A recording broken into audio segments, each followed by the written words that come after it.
Those of you who read DTNPF.com regularly will be familiar with Mike and Chandra Langseth and Zach Grossman. They are our farmers that we're profiling every week in that series. We're looking forward to hearing crop condition updates from them and from their farms, especially given the weather we've had this year. We're also going to do a little bit to help folks get ready for the year ahead. We're going to have a conversation about safety, really just to reminders ahead of harvest, because that is when we all get busy, rushed, stress. That's when accidents happen. This is just a chance to kind of get those thoughts in the front of your mind before you get started. Then we're going to look a little further ahead on the timeline. We're going to look at fertilizer. I know this is the time of year farmers start to look at pre-purchasing for the year ahead, trying to buy in a counter-seasonal pattern. We're going to have an update from Alexis Maxwell at Green Markets on where those fertilizer prices are going to help you make the best choices for your operation on when to buy those fertilizers this year. And then we're going to have our weather and market updates from John Baranick and Todd Hultman here at DTN.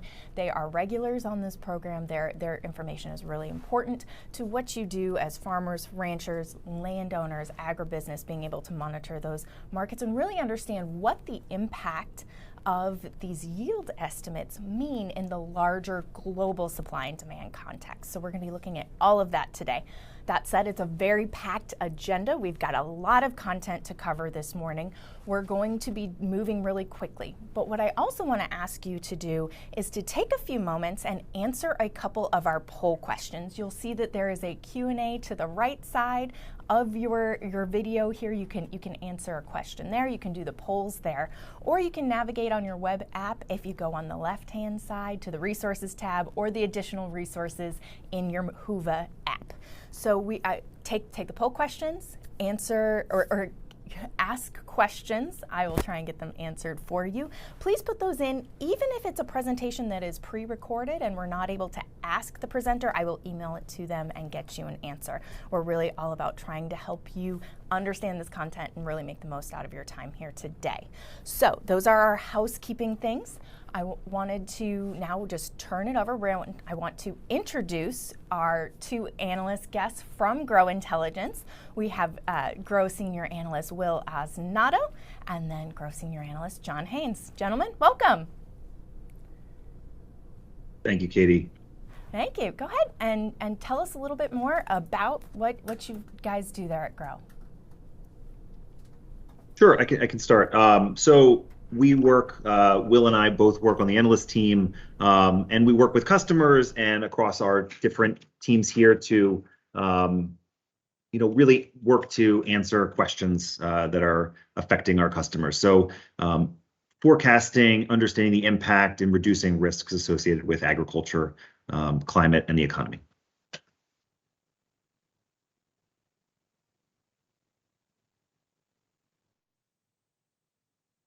I will.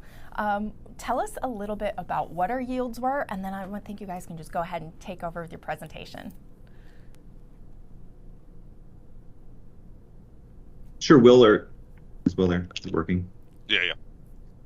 I can, sure, I can talk a little bit. Obviously, we're going to get into this with our presentation, but just as a quick appetizer, our yields are currently sitting for corn at 180.8 and for soybeans 51.75. And really the story I think a lot of you experienced that we're going to show you is a really drastically different conditions at the during June and the start of the season, and since then right from the end of June through now, really much better conditions in July. So we're going to go through all those details and show you how our model was telling that story. Great. Great. And get started, Katie. All good? Go ahead. All right. Well, thanks everyone for joining us, and thanks to Katie and the DTN team for inviting us to join the 2023 Ag Summit. Kind of just went through this, but my name is John Haynes, and I'm joined today by my colleague Will Osnato. And we've been covering global agriculture for well over 15 years. We work with the rest of our colleagues at Gro to produce forecast analytics to help our customers reduce risk and make smarter decisions, as I said, in the areas of agriculture and climate. We've got a pretty short agenda today. we'd like to leave some time at the end for questions. So please do submit questions throughout, and we will answer them at the end. Will? To grow and a little bit of an overview of the models, and then we're going to dig into the details.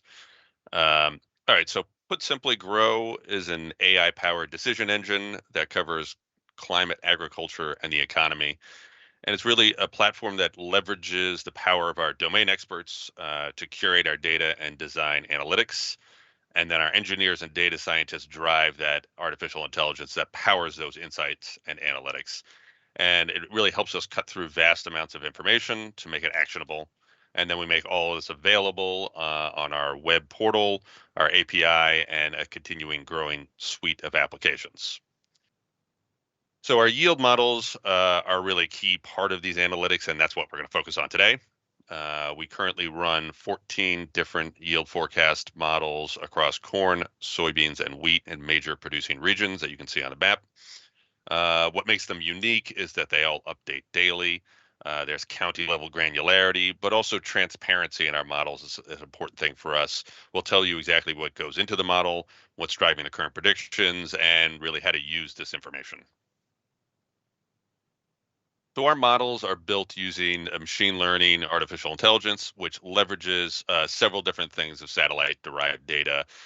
So crop greenness, or NDVI, we're going to be mentioning that. You might be familiar with. That's a very good indicator.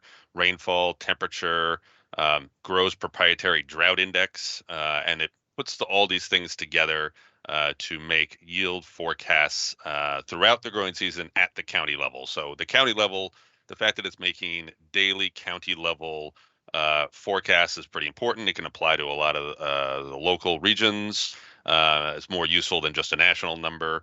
And then updating the daily, the fact that they update daily is particularly important this season when you saw the drastic change in forecasts. When we were sitting there at the end of June, there was a really, we could have gotten a lot worse. And if the conditions didn't drastically improve, we would have been having a very different discussion right now.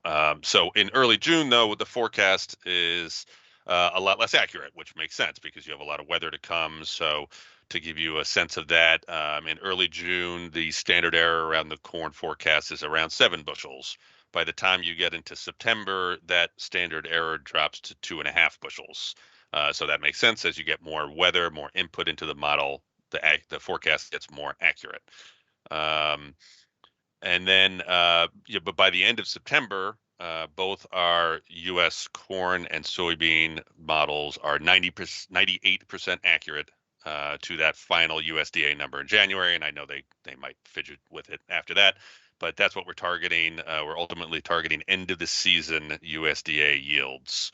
And we're going to get into a lot more detail on what drives the models in the following slides, and obviously put plenty of questions in there. We're happy to go into as much detail as you like. All right, so let's start, get into what we're seeing in 2023, and we will start with corn. As of yesterday, we updated these slides yesterday. I think the numbers have tweaked slightly, as Will said, but as of yesterday, Gro's corn yield forecast model pointed to a 180.9 bushel per acre U.S. corn crop. And we can see the variation in yield strength on the map here, where we're showing Gro's county level yield forecasts, and we're comparing them with the previous 5-year average. So you can see here pockets of below average yields in several states, highlighting that volatile conditions and the coverage of rainfall we've seen this year. Illinois has struggled throughout the year. It's looking much better now. Minnesota and Missouri have too. They're struggling as well in general across the state. Iowa, Indiana, Ohio, and actually South Dakota are all above average. And the key driver of this is relatively strong vegetative health. So that's NDVI, which Will just kind of mentioned. That's a satellite-derived level of greenness that's telling us that despite the elevated drought and the below-average crop conditions from the USDA, rains have come at the right time. So the crops are still showing that kind of greenness level that's really strong and highly correlated with yields, final yields historically. Temperatures started the year unseasonably warm, but they've shifted cooler. So that combination of rains and temperature has kept the vegetative health strong. And for soybeans, Gro's model forecast yield at 51.8 bushels per acre. As with corn, we can see some poor pockets in Illinois, but those in Illinois here, we're seeing a little more balanced by some counties with stronger yields. The greater concentration of risk pops out is from Minnesota to Wisconsin, and also in northeastern Iowa. Eastern Corn Belt states, Ohio, Indiana, Michigan, and the Dakotas, their beans are performing the best. And the drivers are also pretty similar to what we saw in corn. So vegetative health is strong despite low soil moisture and subpar USDA crop condition ratings, although those in particularly big jump that we saw yesterday. So now let's see how we got here. All right. So as we said, and as I'm sure all of you experienced, it was a very volatile year.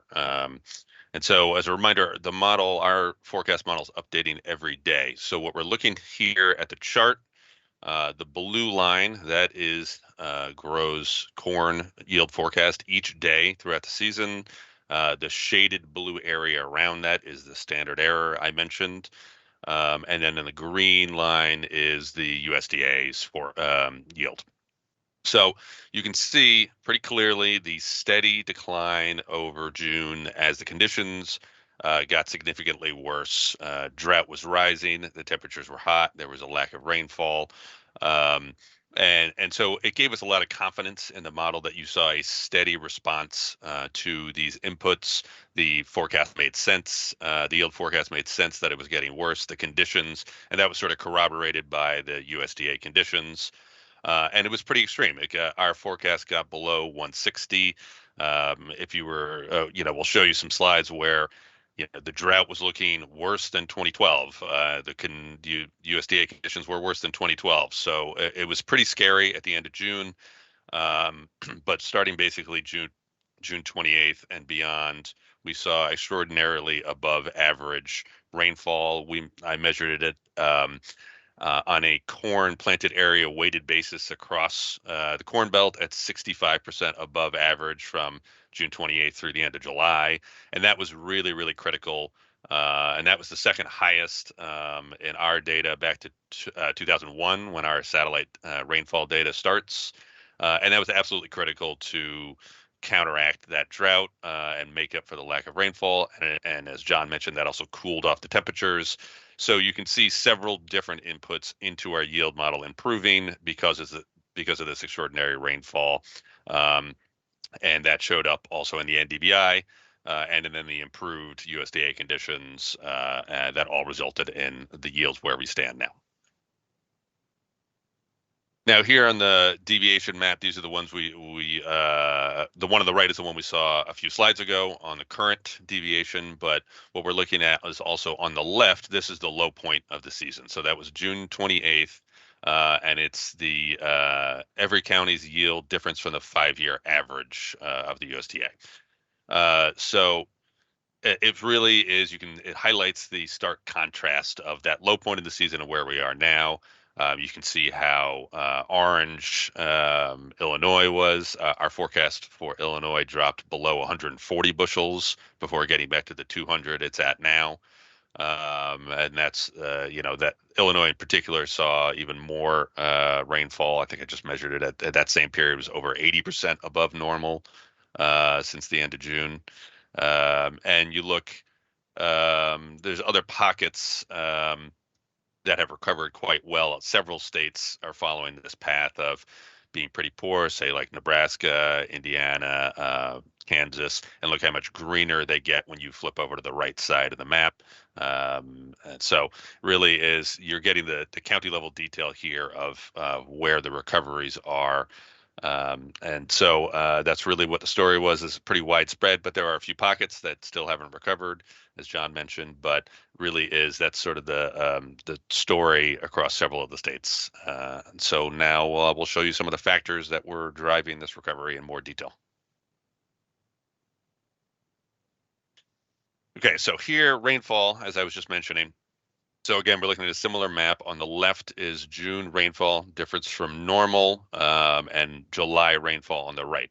So again, the lack of rainfall and high temperatures across most of the Corn Belt during June was the cause of increases in drought and the decline in our yield forecast. And then you see some of those key areas that were very red on the left getting the very blue rainfall on the right, which led to this recovery.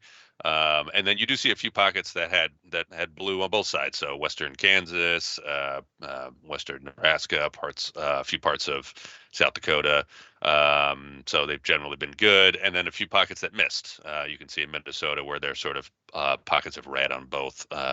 But if you didn't get that extraordinary rainfall on the right, we wouldn't be sitting where we are.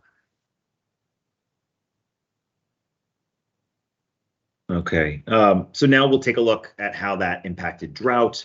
Maps here are pretty similar. So you see late June drought levels on the left compared to current levels on the right. We're looking at Gro drought index values here. So these are very similar to the US drought monitor, which you might be familiar with. Drought is shown in a range of 0, which is no drought, to 5, an exceptional drought. The main difference between Gro drought index, or GDI, and the US drought monitor is that Gro values are driven by a number of different satellite figures, and they update every single day. So those extreme drought levels, the ones we see here in red, that we saw in parts of Nebraska, Iowa, and Missouri. If you move over to the right, those are gone. The orange areas, so that's severe drought in Illinois, those are gone as well. And most of the eastern Corn Belt isn't any higher than abnormally dry right now. So that's that yellow right now. Drought levels in Iowa and Minnesota are suboptimal. These areas have generally seen enough rain to support crop health, but it's definitely something to watch as we move into, as we're in kernel filling and filling out those soybean pods in the next few weeks. Soil moisture levels in many areas aren't great, so we don't have a lot of subsoil moisture to support, and we need that rain. So crops are particularly dependent on that timeliness of the rainfall. And here's a different visualization of the drought data that I think does a really good job of comparing those June drought levels that we saw to what we saw in 2012. So as you'll remember, we saw an extreme drought in 2012. I'm sure most will remember that. And it cut U.S. corn yields to just 123 bushels per acre. That was about 23% below trend. So what we see here is a line chart with all the years back to 2003. So each year is a single line running from January through December. Each point on the line is an aggregation of the county level Gro drought index values in just the corn growing areas of the United States. So if you remember that map that we just saw on the last slide, it's weighing each county by its corn growing area and summing it up. And so that gives us, that map was August 9th, I think. So that's the August 9th data point. Here, the blue is 2023, the red is 2012. And you can see that today we're nowhere near the 2012 drought levels. But back in June, aggregated drought levels across the US corn growing areas were actually worse than we saw in 2012. So you can see the blue line here sits above the red 2012 from late May into late June. And that was a big driver, as Will said, of the low Gro drought model forecast that we saw earlier in the season. If you look at the blue line, you can see the impact that those extreme crop saving rains had in pulling us away from that 2012 trajectory. Gro drought index values dropped off pretty consistently. They're still falling. And they currently sit on average on the upper end of this yellow range, which you see here, which is that abnormally dry level. So we're kind of getting closer. We're kind of sitting on the edge there. And that's coming from the dryness that we saw on the map. So that's in Iowa, Minnesota, and Nebraska that are contributing there to pulling it up a bit nationally. All right, to summarize a little bit, wrap things up, we're going to take a look at these maps are showing our state level yields for our corn and soybean forecasts. And I just want to highlight a few things. So not surprising, Illinois and Iowa are two of the top performers, but that's, like I mentioned, really hides the fact of the extraordinary recovery we saw in Illinois. Minnesota I have on here because that's one of the worst performing states relative to average. And interestingly, one of the only states that has where our forecast has declined over the last month, where most of the states are showing pretty good recovery. So that's still in some need of better rains in the next week or so. Some other states that are performing quite well, the Dakotas, Kansas, and Ohio, all are significantly outperforming their average. And then just to wrap up what we need to see in the next coming weeks, John mentioned this, there is still drought lingering in several areas. The soil moisture is a bit lower than you'd like. And actually, if you look at some of the forecasts for rainfall in a lot of areas, it's quite dry over the next couple of weeks. We still have a couple of weeks of important weather, particularly for soybeans. For our U.S. corn model, we're going to, it could still move around a couple of bushels in the last couple of weeks. Certainly, soybeans has more important rainfall, important weather. So the season's not done yet, as I'm sure many of you can appreciate. So we do need to see some good finishing weather to improve further from here. And you haven't built up that excess moisture to protect against a dry and hot period. So we'll all be watching the weather forecasts, and I'm sure we'll get some more information from the other speakers today. All right, that's what we have. Thank you. I know it was a lot, so probably a lot in a pretty short time. So please let us know if you have any questions. And I guess one other thing to note, if you do have any questions, you can also reach out to us at this email address here. So this is intel@grointelligence.com, and we'd be happy to get back to you. I guess I pass it back to you, Katie, for the questions. That's right. That's right. And we've got a couple of them coming in. Now, I just want to remind our attendees, you can drop any questions you have for Will and John in the Q&A section on the website here, and I will make sure I ask them. Now, gentlemen, one of the first questions I want to ask, because I got it from a gentleman in Minnesota. He emailed me after our story last week, and he really wanted to know if your corn yield estimates take account for the loss of the lower 1/3 of the leaves on a plant. He says they're starting to really show the plant dying from the ground up, going brown. How would that maybe show up in the NDVI and therefore in your yield models?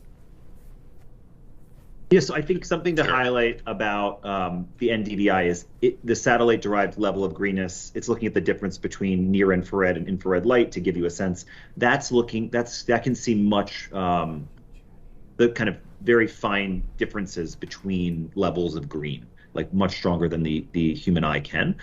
So I think it depends. If it's definitely the lower leaves, if it's like fully below a canopy, for example, it might not show up, and it might take some time for that impact to kind of move to a higher level on the plant. But I'd suspect that there would be a level that you would see some impact from kind of those lower leaves already starting to kind of show some dryness impact.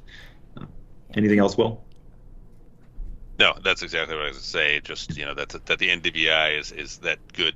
The concept of it is to measure like the amount of leaves and greenness, vegetative health of a crop. So to the extent that's you're seeing that should be picked up in the NDVI. And I suspect he followed up with me and gave me did a field check on his own using Pioneer's estimator and came out with something that was probably closer to like 151 bushels an acre. He did say there were a couple of blank stalks in there, a lot of tip back. So he sounds like he was really in one of those dry areas of Minnesota. And this is something that happens, I think, in drought years as people start having questions about, well, how much is this NDVI really accounting for what I'm seeing in my backyard? It's kind of a perennial question people have. But for you guys at Gro and that big element in your yield models, tell me a little bit more about, like Todd said something that I think is important. It's not just a beauty contest on the color of green, that there's a lot more to it, that it is actually very detailed. Can you explain a little more? Yeah, I think what I would say is, go ahead, Will, sorry. Go ahead. Oh, yeah. So one of the things, I think one important thing is that, so you're getting NDVI readings over the whole season. And when you actually test it into a model, it's not just your current NDVI reading or the highest NDVI reading over the season. It's actually really important to take all the values throughout the season. So it's measuring the crop at several different points, and that shape and that overall health, which gives you a picture of over the whole growing season, is really important. That gives you an even more powerful indicator. So it's not just a snapshot, like it's taking everything that's happened and only looking at it right now. So it is, you can get a sense of it being more robust because it's taking, something like more like 20 measurements over the course of the season, and how that whole shape of that curve develops is important for being able to predict final yield.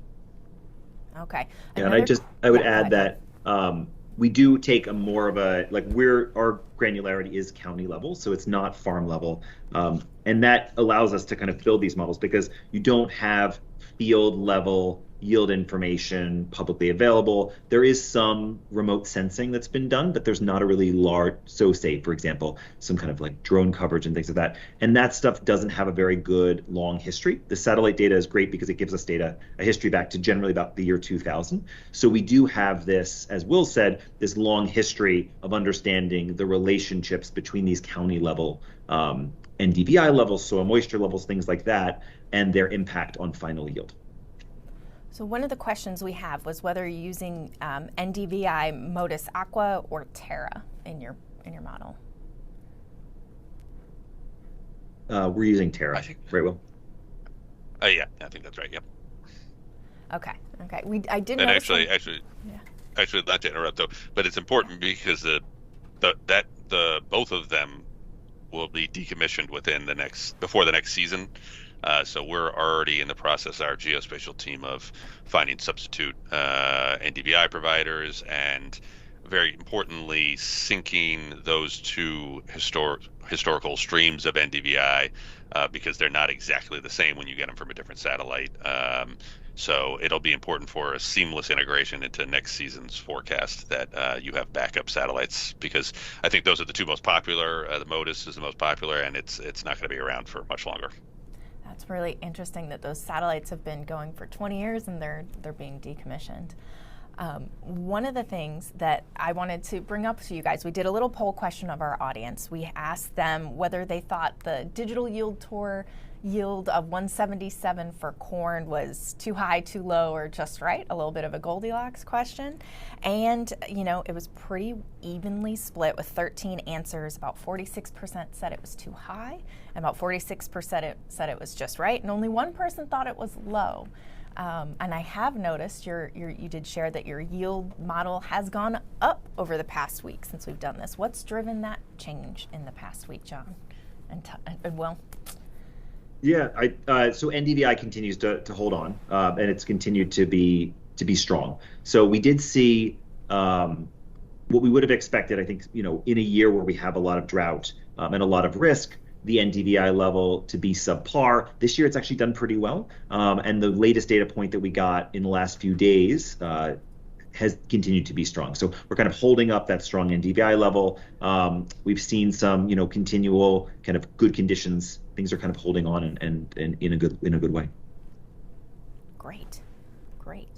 All right, let's see, what other questions do we have here? Okay, if you have any questions, drop them in the chat. We've got a couple more minutes here with Will and John from Gro Intelligence. They're our partners for the DTN Digital Yield Tour, which is what we're talking about right now. Now, gentlemen, I know you mentioned a little bit about soil moisture right now, and really this crop has been living drink to drink. How do you guys monitor that? Where do you get that data? And sort of what importance is that playing right now as we're coming into this critical, filling period?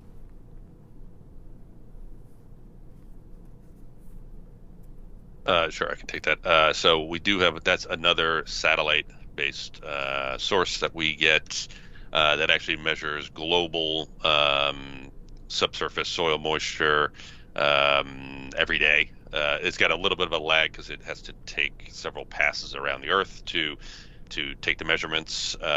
So the lag is a couple of days, but it does measure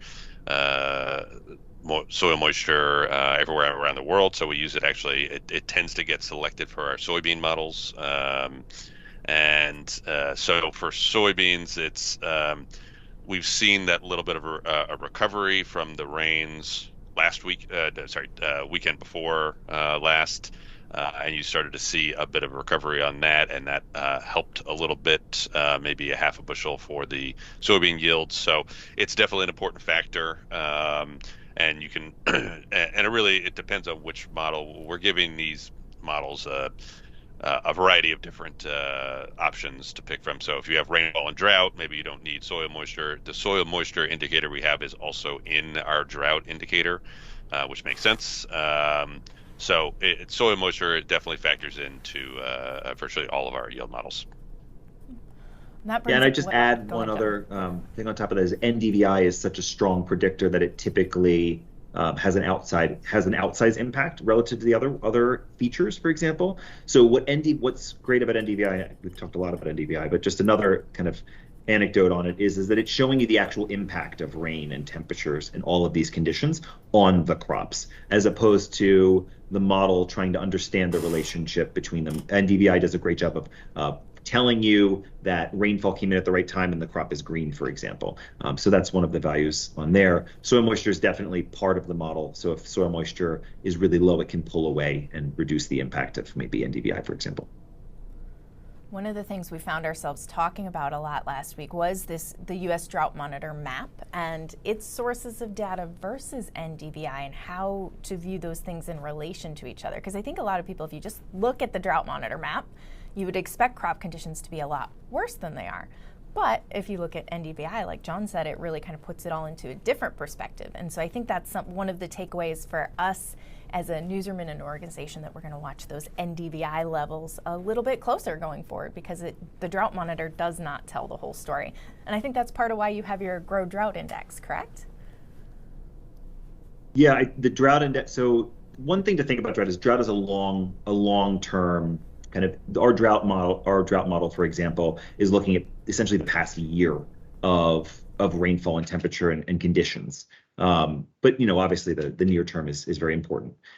So there's a difference here. So you can say drought is different than soil moisture. Those are not the same thing. And that's why we see some kind of residual levels of drought still in the Corn Belt, even though the crops are doing pretty well.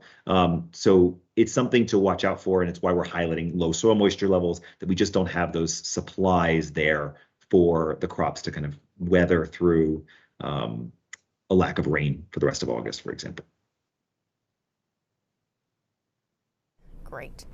All right, let's see. What other questions do we have here? All right, I do not have any more in the queue, but I do have a couple more for you, because I love asking you guys some questions here. Can you tell me a little bit more about Kansas and how Kansas has changed this year? Because it is a very different state in its story from the other ones that we've covered, largely because that drought has been so long running there. Tell me a bit about what we saw.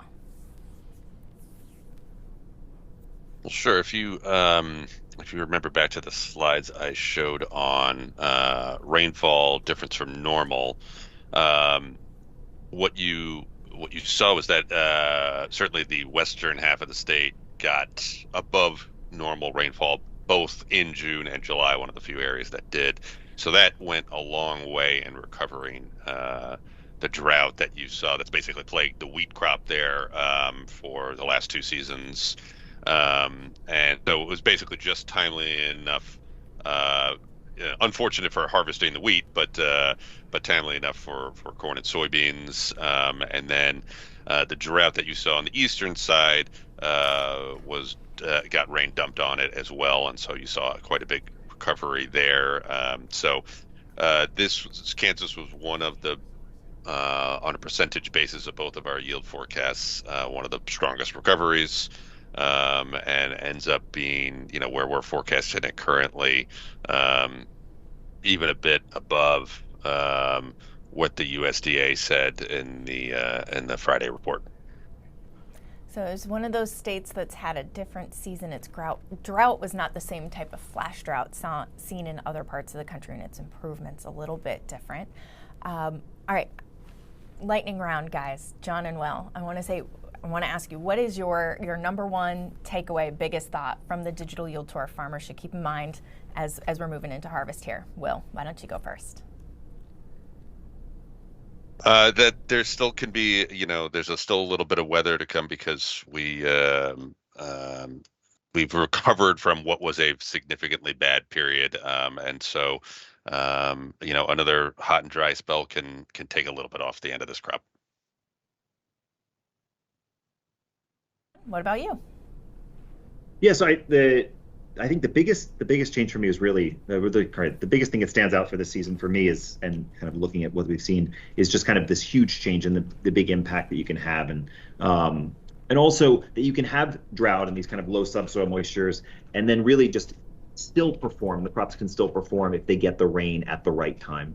We've also seen, if I look back at a couple years ago in Brazil, we had a drought down there, and the rain just happened at the right time, and the NDVI levels were strong, and the crop kind of pushed through the drought conditions. That same year, the corn did very poorly down in Brazil. So I think we're seeing kind of something kind of not too dissimilar this year, is that we kind of have these low soil moistures. They put us at risk, but in general, we've gotten good rain coverage across the Corn Belt, and it's been kind of the crops have performed.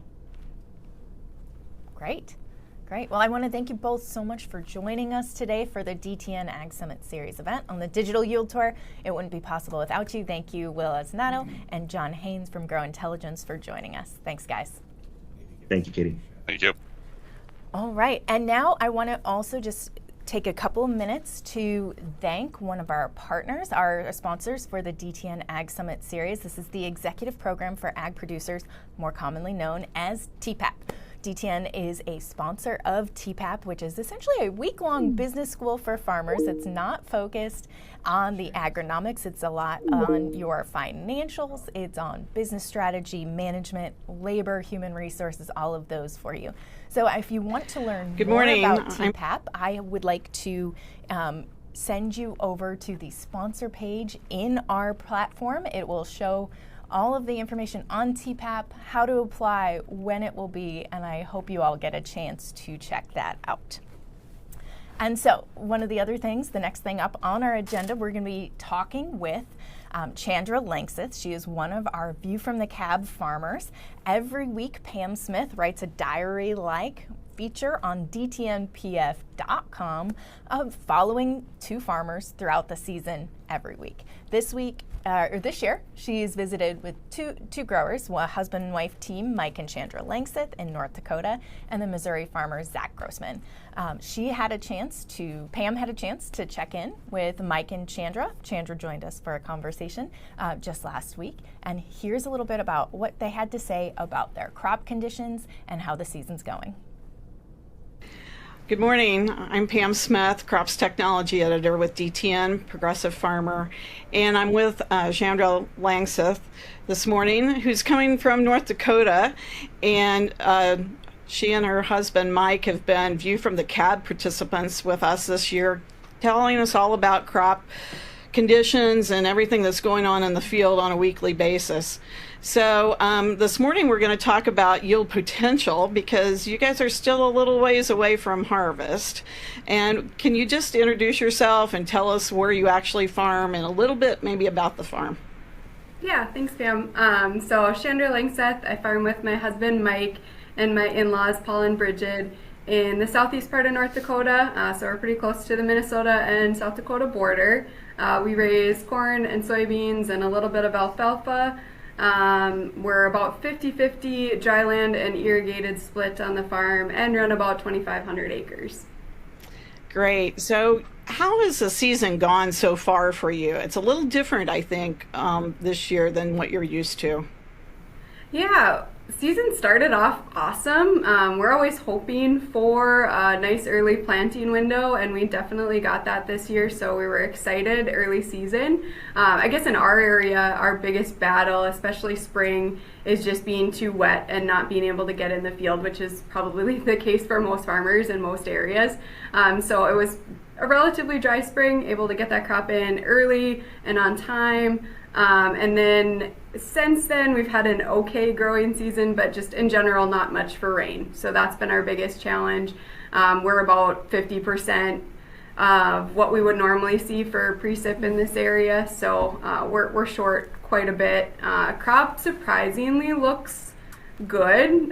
Just kind of the drive around the area tour, things look nice, but you get into the field and you can start seeing some of those symptoms of that drought stress. And yeah, so there's a lot of growing season left to go.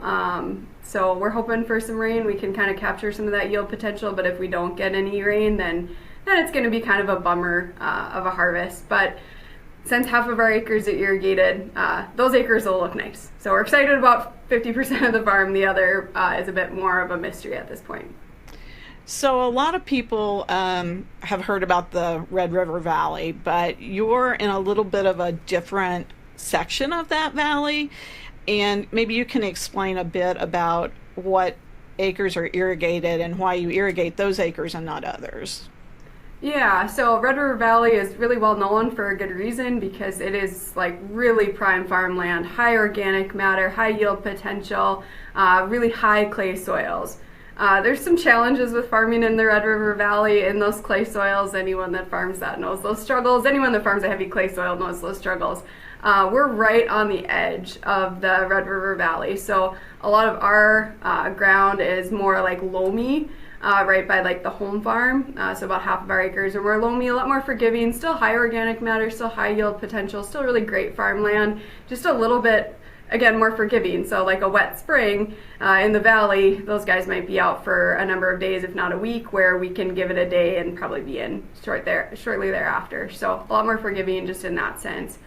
So right around the home place, about half of our acres are that kind of loamy, nice forgiving kind of garden ground. It's about as good as it can get, in my opinion. And then the other half of our acres are like total beach sand, blow sands. So those are the acres that are pivot or that are irrigated. If you walk out, and especially some of like the hilltops, like it looks like you're on a beach. I mean, it is sandy, super low organic matter. When my father-in-law was purchasing land, that was some of the more cheaper ground that was available at the time. A lot of investment in terms of, taking out trees, putting in irrigators, shaping some of that ground, fixing some of that drainage, and now we have some really good irrigated ground too. Just a lot of work to get to that point. So can you compare and contrast what the irrigated acres look like this year versus your dryland acres? Yeah, irrigated acres look really nice, and some years, so we don't have. Some people have those kind of corner pivot units. Our corners on our irrigated acres, everything outside the circle is dry land, and so this year you can really tell the difference between those. Those are really starting to like fire up. They've been curled for a long time, just kind of look ugly. The irrigated stuff, it's tall, it's green, it's lush. The cobs, we're about done with pollination. They look really, really good when I'm scouting my dryland acres. They look okay, especially on the corn side of things. Pollination went well. There's still a lot of yield potential out there, but without any rain, it's going to be tougher. And I think probably a lot of that has to do with just corn as a crop, pretty deep rooted. It's been able to tap down into some of those lower water resources. I was walking bean fields the other day.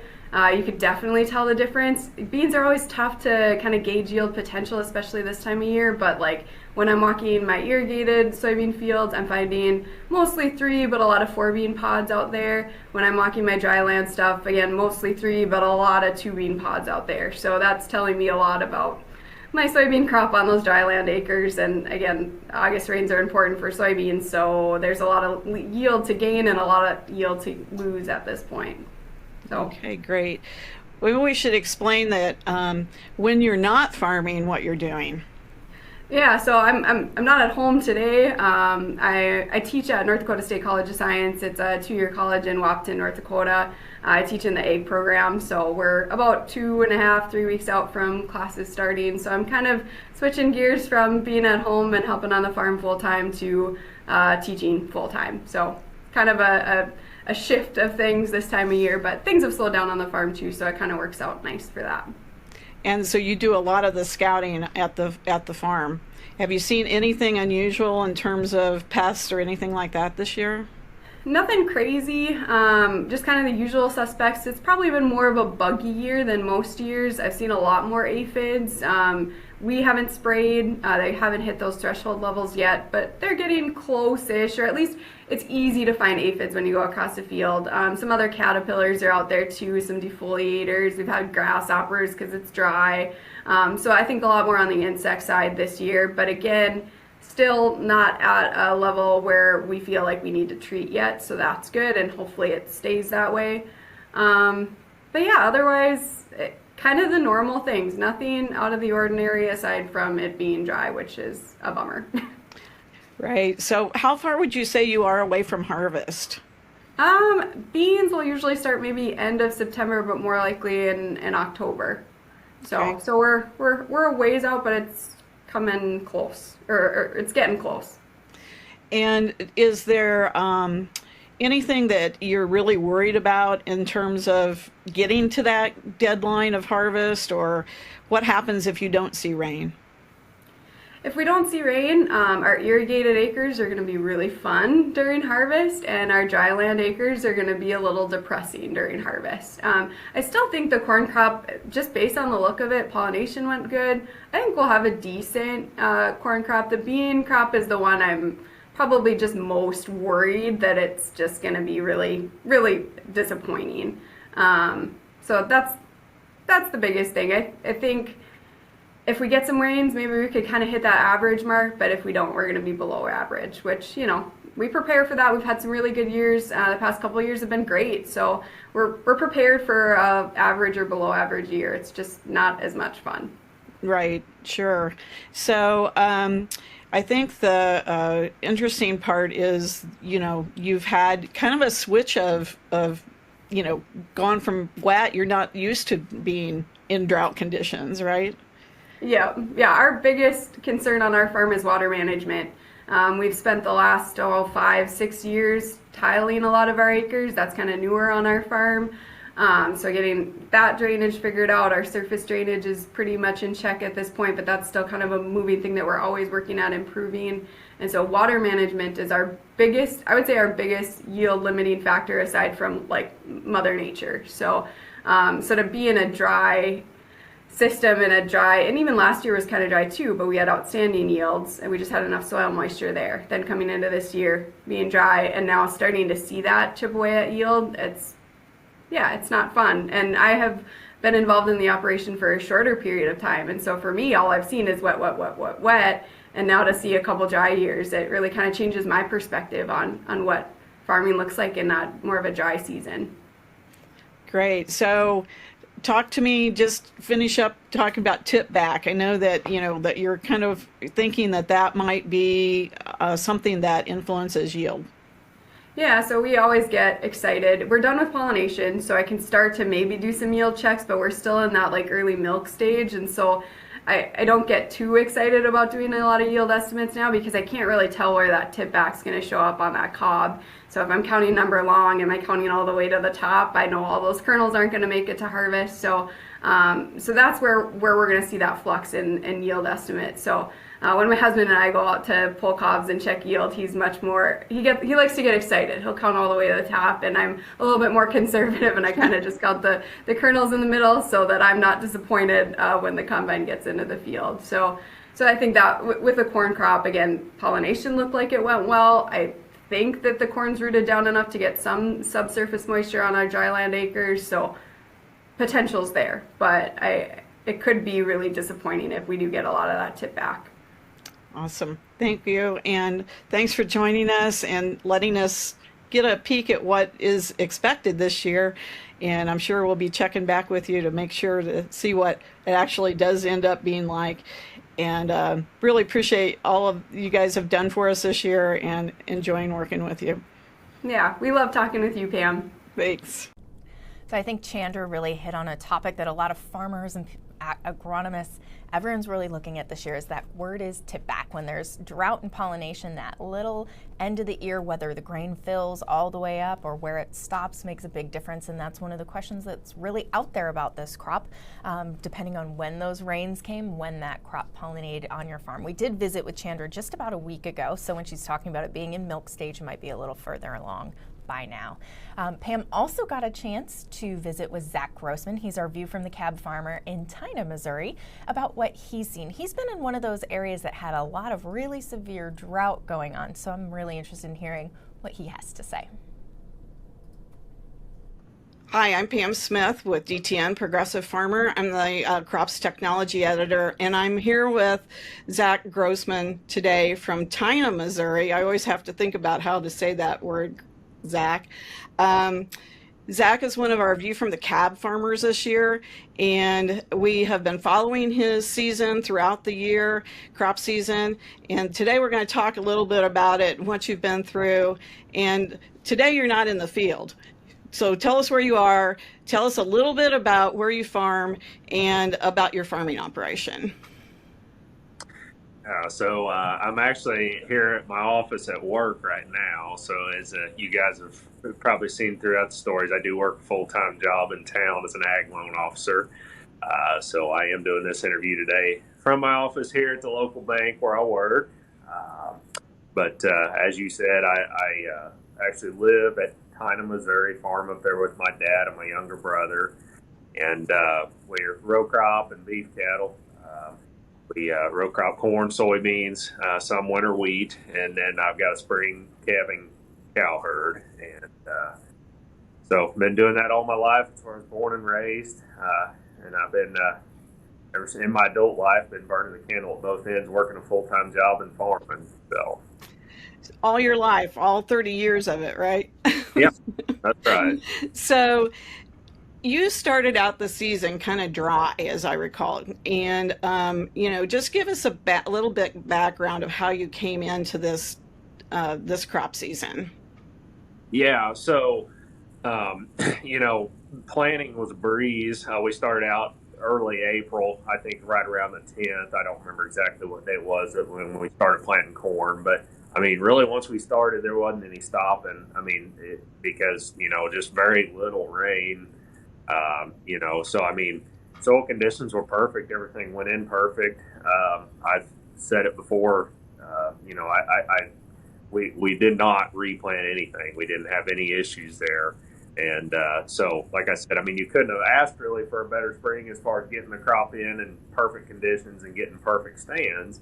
But, as things got progressively drier through the spring, obviously once you get that crop up and going, you start hoping for rain, and that kind of really was not coming as desirable as we'd hoped. We just kind of, as I said, was getting a sip at a time, those quarter-inch to half-inch rains, just enough to keep everything going and kept everything looking good because we were getting them frequent enough. But at the same time, as we went on into summer, kind of went into right after corn tasseling and pollination, which was all good, things kind of shut off. And, so that's when we went through a real hot, dry stretch here through late July that kind of made our corn, so especially some of our hill corn suffer. The thinnest spots definitely were hurt. The better the dirt, the better the corn, but definitely on the hills, definitely noticing, so that we're definitely going to have yield loss there. And creek bottoms, river bottoms still look really good. But all in all, things have kind of turned around here lately.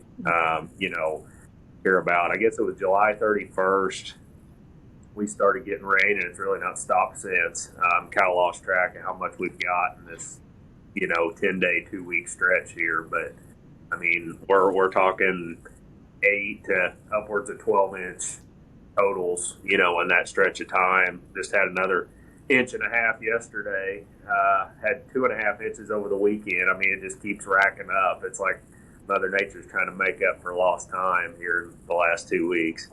That's got to be helping, especially the pastures, because I know that you were really worried about having enough forage for cattle this winter and baling everything you could in preparation for not getting rain. So talk about that a little bit.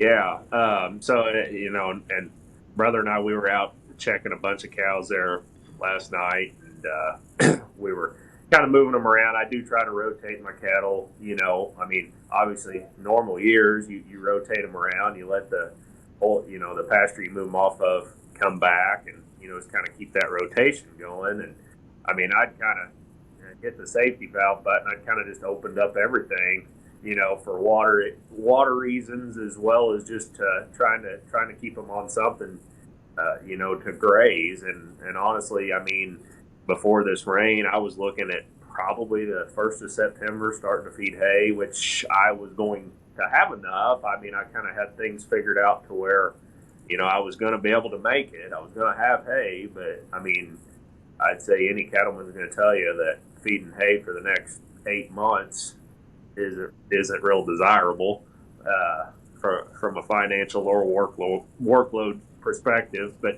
anyway, like I said, I was just talking with a couple neighbors of mine, talking with my brother last night when we were moving that bunch of cows. I think the grass has grown more the last 2 weeks than it had all summer. Wow. And now all of a sudden we're kind of looking at, gosh, I mean, I think we're going to have grass to sustain us all fall, and probably not start feeding hay. It'll be normal, I guess I might say, as far as when I start feeding hay. Usually that's around 1st of December. So, I'm going to have a surplus of hay. It's crazy how that whole thing changed. I mean, it is. It's amazing to me. I mean, just how much the outlook on that has changed in these last 2 weeks. Interesting. So, right south of you, I mean, you're farming in 2 counties, correct? Right. Yes. In northwest kind of corner, central northwest corner of Missouri, but you're not very far from, I mean, can you kind of give an idea of your conditions compared to just south of you, where they've really not had moisture? Yeah, they, which granted, I mean, like us here the last 2 weeks, they've been getting dumped on. Fine, so I mean, Mother Nature's making up for lost time with them too. But I mean, prior to that though, they were, like say we were hovering on that D2, D3. Well, you get south of I-70 down here, which is roughly about 40, 50 miles south of me. I mean, you get down south of I-70 right there, kind of in the heart of Missouri, central Missouri.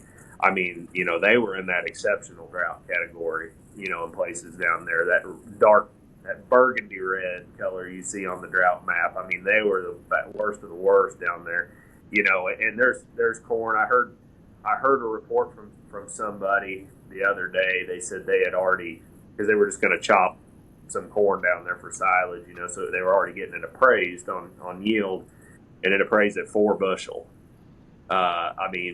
It just completely, zeroed out. I mean, their corn, when we were getting trickles of rain, 1/4 to 1/2 inch, kind of keeping things going, they weren't getting anything.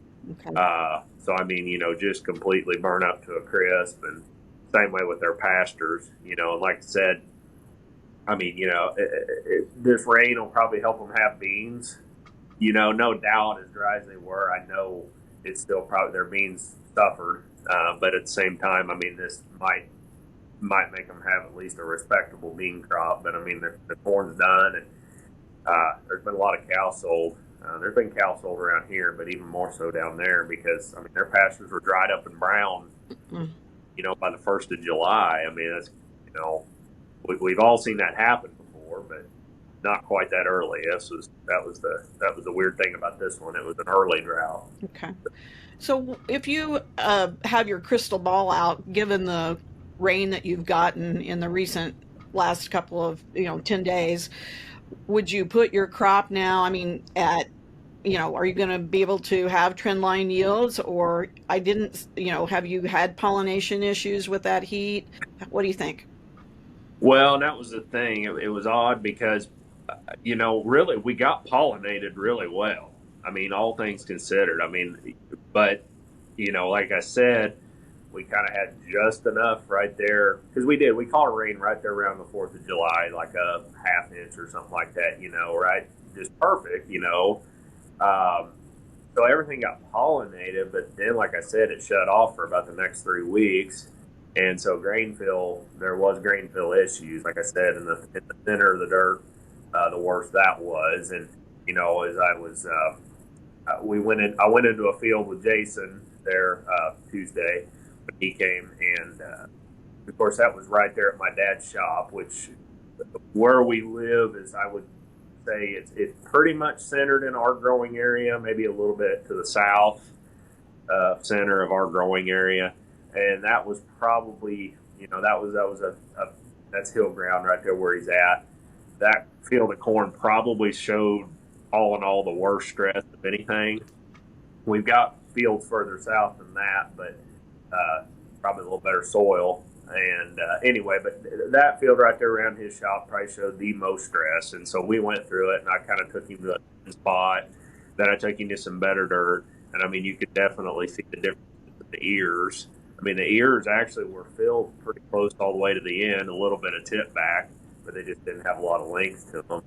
I told Jason I would be tickled if that field right there at his shop makes 140 or 50 bushel to the acre. But as I said, you go further north, we got more rain. Where the shop's at, that's northern Carroll County. Then we farm, half our acres are southern Livingston. Well, the further north you go, the more rain we got, and the better the corn is. Okay. So it's like, okay, say that field there makes 130 or 40, but then you start moving up through our growing area. I mean, we've got corn in southern Livingston in the river bottoms. I know that's, probably going to be 250, 260 corn, some really, really good stuff. So throw that all in a pot and average it out. I mean, I think that us hitting that national average, which are, the national average they have estimated for this year is just right about where our farm APH is too. It's kind of, it's real darn close. So, I mean, I kind of feel like we'd be on par with that. I mean, just kind of looking at things, kind of scoping it out, I think we'll probably be somewhere in that ballpark. Okay. Soybeans are always a little bit, I guess, and you got rain in August, which is usually what we're hoping for. So, are they still pod? I mean, are the pods starting to fill? And yeah, Jason and I walk some beans too. We walk some there right across from my house, which there again, that's kind of towards the southern end of the growing area. But those are some 4.1 maturity beans that was planted May the 6th. So they were starting some pod set at on the lower part of those beans there when it was hot and dry still, right ahead of the rain. And I noticed down towards the bottom, I mean, they're podded pretty decent towards the bottom still, and those pods are filling, but they're putting on more. They're still flowering up towards the top, putting on more pods. Like I said, those were group 4s. We had beans planted 2 weeks prior to that, though, even that were like mid to late group 3s. So they were putting on pods even further up the plant when it was hot and dry. Haven't been back into those really since the rain started to kind of check them out. We kind of fear that maybe they might have had some pod abortion towards the bottom of that plant, but they are still flowering in the tops, putting on more pods there too. So I don't know. This is going to be one of those years where we're probably going to get punished a little bit for planting early. Just the way the rains came. I mean, normally it's not going to stop me from doing it because, I mean, we've seen way too many years where your earlier beans yield better, but this is probably going to be one of those years where the later the beans were, the better they're probably going to be, and that's just kind of the way the cookie crumbled this time, but okay, is what it is. Yeah, Jason Jenkins from our DTN staff and my coworker was out with Zach this week, and I know you guys did such a good job of weed control. You didn't even have to put a weed hook in his hand or anything. So you should at least have had him bale some hay for you or something while he was there. I know. Yeah, and the only thing about this late rain, we had everything clean as a pin, and then, now, of course, we get this much rain this quick, and all of a sudden there's starting to be a few scattered weeds here and there pop up, and it's like, what do you do about it now? I mean, everything's all up and tall and canopied. It's like, you do more harm than good going out there and trying to spray, so it's like, well, I'm going to have to deal with it, but, I don't know. I told Jason, I said he should have waited 3 more weeks because we'll probably, with all this rain, be doing some second cut and hay and probably doing some square bales. So There you he go. can come back and help us buck some bales. So we're going to be following Zach throughout the rest of the season through harvest, and you can follow through View from the Cab. Each week we give a little rundown along with the Lanxess in North Dakota, and I don't think they've gotten quite as much rain as you, but we're got our fingers crossed for them too. So we appreciate you sitting in with us and helping us all year. And man, I'm really enjoying visiting with you each week. I look forward to it every week. So thanks, Zach. Absolutely. Thank you guys. Appreciate it. And I want to thank Pam for doing those interviews and taking the time to visit with Chandra and Zach, especially for our program here today. Both of those were taped last week, so some of the weather may have changed. Explain some of their time references in there. If you have not been following the View from the Cab series and would like to, make sure to check out DTNPF.com on the weekends. That's when we run those features. They often hang out for a couple days. They're really great reading. They're a lot of fun. There's lots of good stories in there if you're looking for something.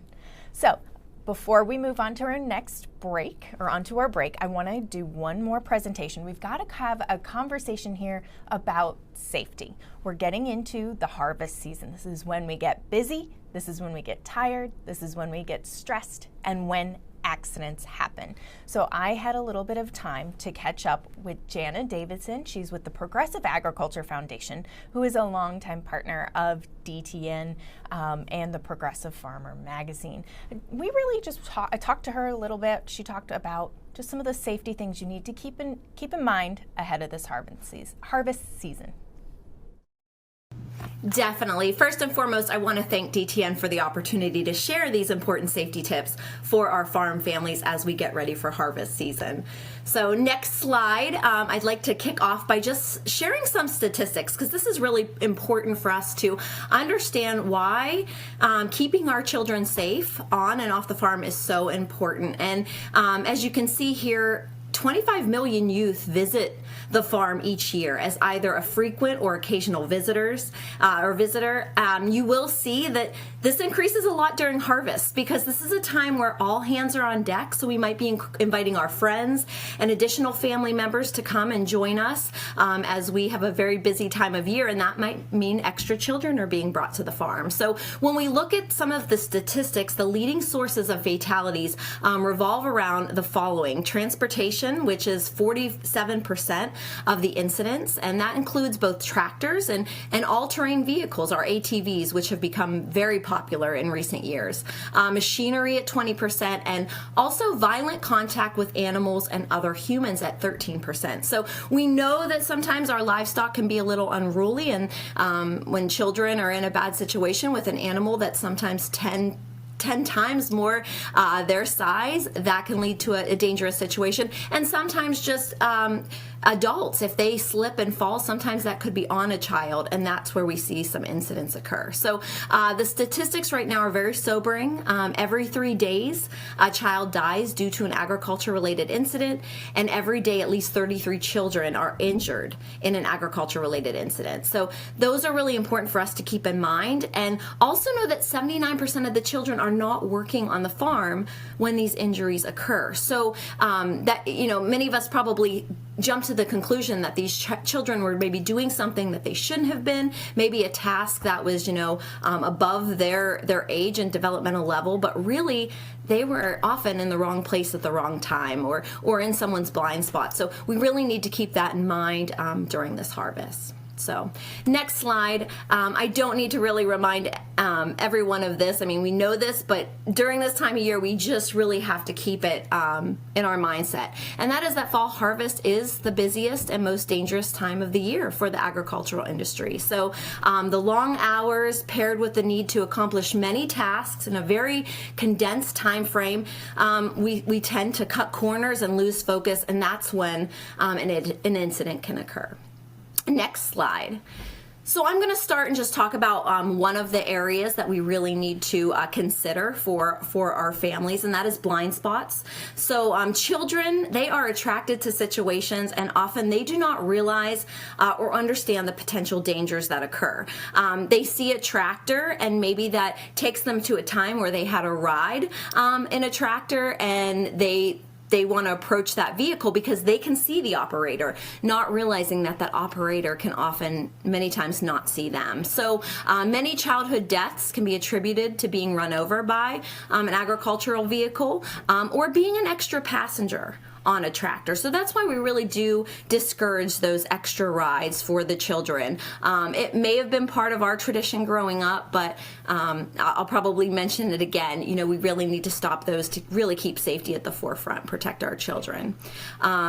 Also, blind spots, remember, those can happen to the sides of the vehicle and also the rear of machines. So when that takes place, when a child approaches and an operator is very, very focused or preoccupied, that's when we see that fatal incident occur. Next slide. Moving into grain safety, this is a very important one. Many folks don't realize that grain has characteristics very similar to quicksand. So in a matter of seconds, one can become entrapped in grain, and in less than a minute, someone can become fully submerged. So when you are around grain, here are just a few things to keep in mind. First of all, always stay out of flowing grain. Our take here at the Progressive Agriculture Foundation and our Safety Day program, we always tell the children, you know, stay out of grain. That's the safest thing that you can do. It's not a place to play. So we are very strict on, we never put a child in or on grain during our safety events. Never walk or play in or around stored grain. Never enter a grain bin, wagon, or truck. And stay away from a grain bin while the unloading auger or vacuum suction tube is operating. So very, very important. Next slide, and continuing with grain safety, you'll see a picture here of one of the props that we used at many of our safety events to really show kids how quickly one can be submerged in grain. But in the event of an emergency, because they will likely happen this time of year, here are a few things to keep in mind. First and foremost, turn off any equipment that is causing the grain to flow or move. Always assume that the victim is alive and take the necessary measures to help the situation. Call for help immediately, so dial 911, get folks there. Many fire departments are now being trained in rescue, so that is very reassuring, but never attempt to go in yourself and pull someone out of grain on your own, because that can also lead to a more deadly situation. Next slide. Now we want to focus on ATV and UTV safety, because we know these are two very important vehicles on the farm, especially during harvest. So ATV and UTVs, their engines sit relatively high, which results in a very high center of gravity. So where we see a lot of incidents occur is because of extra passengers or extra weight added to these vehicles. So when you add an extra rider or you take additional items, so some of the things that we might think about during harvest might be a sprayer or a water tank or even a hay bale. That center of gravity becomes even higher, and then it presents the risk for rollover incidents to occur. So always keep in mind that ATVs are designed for one rider, for them to be rider active. That's why it has the long seat, so you can move with the vehicle up and down hills, and sometimes when we add that extra weight, it does change the center of gravity. So keep that in mind. That's why we see a lot of ATV incidents. Next slide, continuing with ATV, just ensure that any youth that are operating this equipment, they are paired with vehicles that match their age and size. Ensure that they receive proper training, which there is in-person as well as many online opportunities. Many are even free for that child to participate in, but it's a really great way for them to start on the right foot when they get behind the vehicle or get behind the wheel of the vehicle. And then always ensure that personal protective equipment is worn. That includes everything from a Department of Transportation helmet, boots, goggles, long sleeve shirts and pants, gloves, and if you're in the UTV, make sure you're using that seat belt. Those are very, very important. Next slide, just a few other things to keep in mind here. Age appropriateness. So for younger children that are going to be on the farm, but they're not necessarily ready to be helping, just designate a special safe play area for those children away from environmental, structural, and machine-related hazards. For older children that are wanting to help on the farm, evaluate the job that they're going to take on and ensure that they're not taking on more responsibility than they are mentally, cognitively, and physically able to accomplish.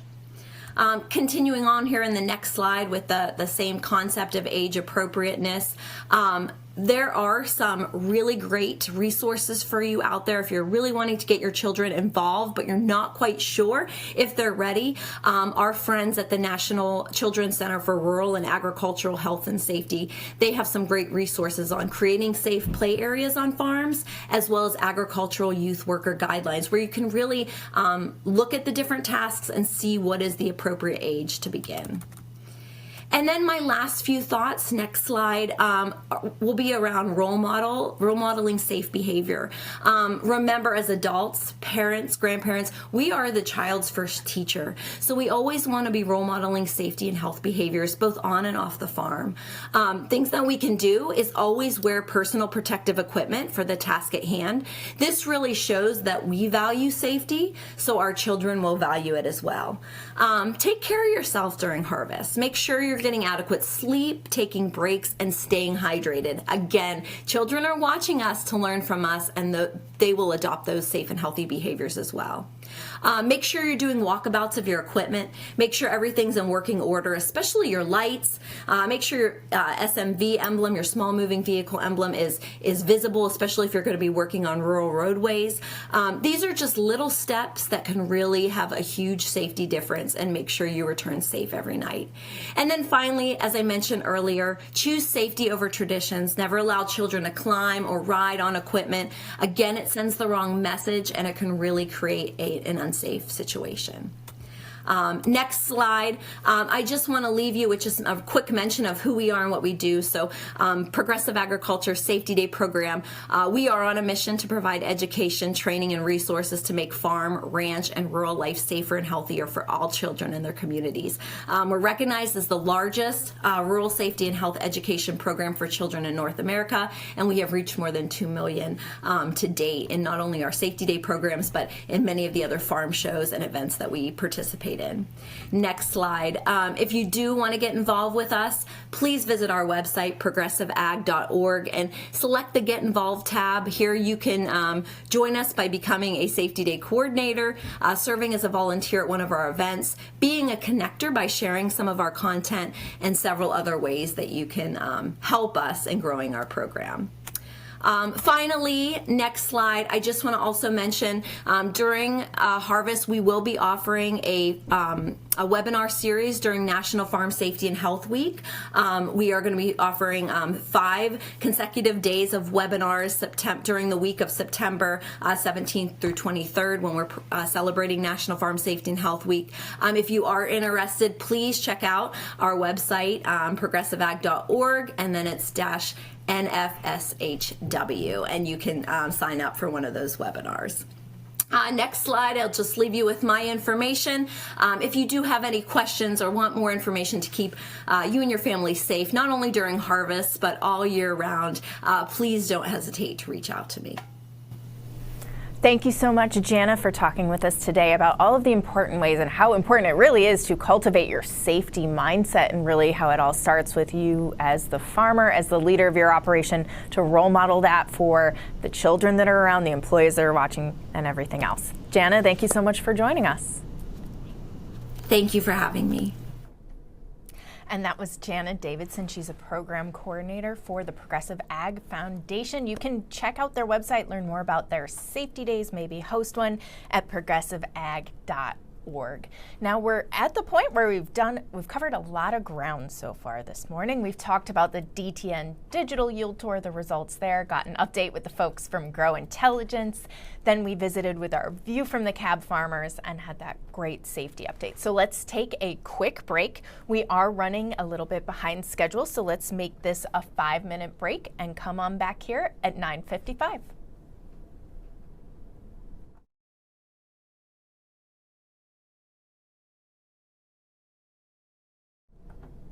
Welcome back to the DTN Ag Summit series, focusing on the digital yield tour. I'm DTN Farm Business Editor Katie Dehlinger. Thank you for joining me again. We are in the second half of our program this morning, but before we go ahead and start with our next round of content, I just want to thank you all for using our community board features, for engaging in those polls, the chats, the questions and answers. Keep them coming as we're going. We'll find answers for you. I love to see that kind of engagement, especially with our poll questions. I think those are a lot of fun. We'll visit some more of those a little bit later on in our program. Make sure to find the one about what your challenge is or what your favorite word is for 2023. I'm really interested to see what you all come up with for that one. So on to our next piece of the program. We're looking ahead. This is the fall season. In August, farmers start to really look ahead and plan their harvest and their fall fieldwork. They start to think about the next year coming up and start thinking about buying some of their inputs, particularly fertilizer, since it is an off-season time to buy in August and before harvest. And so with fertilizer prices over the past year, we've seen a really significant run up, and then they've come back down, and most are at least anhydrous is back around its 5-year average, and most are inching that way. I had a chance to visit with Alexis Maxwell. She's a fertilizer analyst with Green Markets, which is owned by Gro Intelligence, and she's been working in the fertilizer industry for about a decade. She shares a little bit with us about what to expect for prices and maybe some thoughts on whether you should be thinking about locking in your fertilizer needs early this year. Well, thank you for joining us, Alexis. This is Alexis Maxwell. She is an analyst at Green Market. She really is a specialist in the fertilizer industry. I've known Alexis now for quite a while for different things associated in the agriculture space. I know, I remember when you first moved into the fertilizer industry, I believe you were moving to CF and you started working on some of those projects. Tell us a little bit about your background, and then take it away and talk a bit about what's happening in fertilizer prices right now.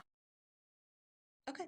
I'm an analyst with Green Markets. So for those of you unfamiliar with Green Markets, we are a weekly price publication for the fertilizer industry. We have over 350 different fertilizer price points, both domestically in the U.S. and internationally as well.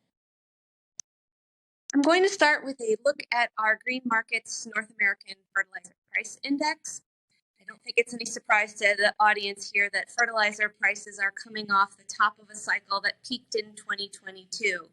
And what's different about this price cycle, as we look at fertilizer prices coming off a record in the first half of this year, is that this cycle is a bit different than the cycle that we saw the last time in 2008 and 2009. I'm going to advance to the next slide and tell you that, looking at this fertilizer cycle, it's not just one fertilizer product that's contributing to a record in our fertilizer price index. Prices across the spectrum of NPKs have risen to new highs and have stayed at a higher for a longer level. And what's different about this fertilizer price rally, Katie, and in the audience, is that this rally is really driven by a variety of different supply side factors. And most of these factors are still ongoing. So, for example, we have Western sanctions against Russia and Belarus. That's restricted the ability of those countries to move their material out into the traded market.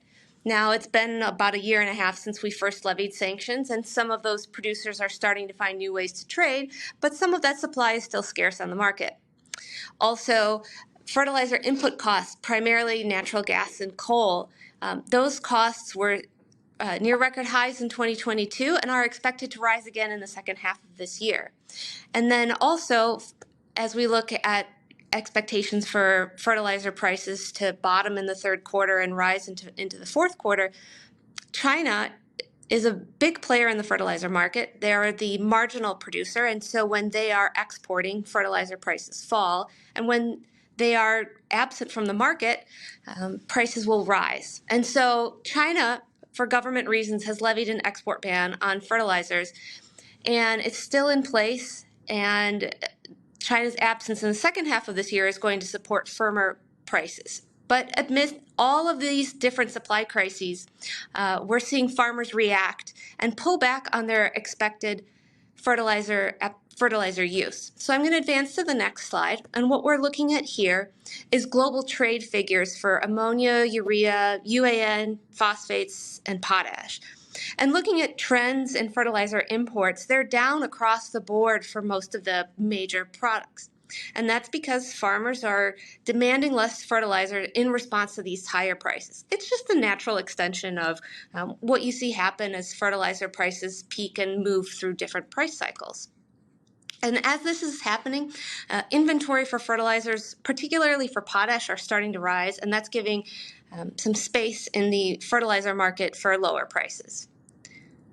I'm going to advance to the next slide here, though, and tell you that despite a fall in fertilizer prices, a nearly 50% decline in the North American Fertilizer Price Index since the first of the year, firm agriculture prices are supporting more affordable fertilizers, which is actually good for the farmer, but also incentivizes more fertilizer use. So we are expecting that as fertilizer returns to an average affordability level, we'll see farmers come back into the market and start to demand more fertilizer, which supports our expectations for firmer fertilizer prices in the second half of the year.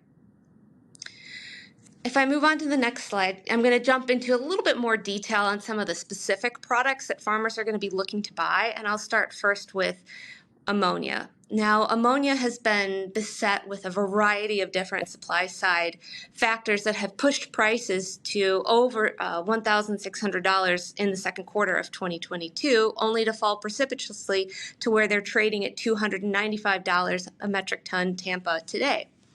And what happened with ammonia prices is primarily driven by the sharp increase in natural gas prices. It's a large input expense for nitrogen production. Your natural gas cost is about 80% the cost of making 1 ton of ammonia. And so as natural gas prices start to heat up, as the Northern Hemisphere starts to use natural gas for their winter heating needs, that risks higher prices for ammonia as well. The Russian invasion into Ukraine is ongoing, but what happened is we lost a major supply route through Ukraine, from Russia through Ukraine out into the global market. We have a pipeline, it's the TOAS pipeline. It became inoperable during the war, and that pipeline handled about 20% of global trade.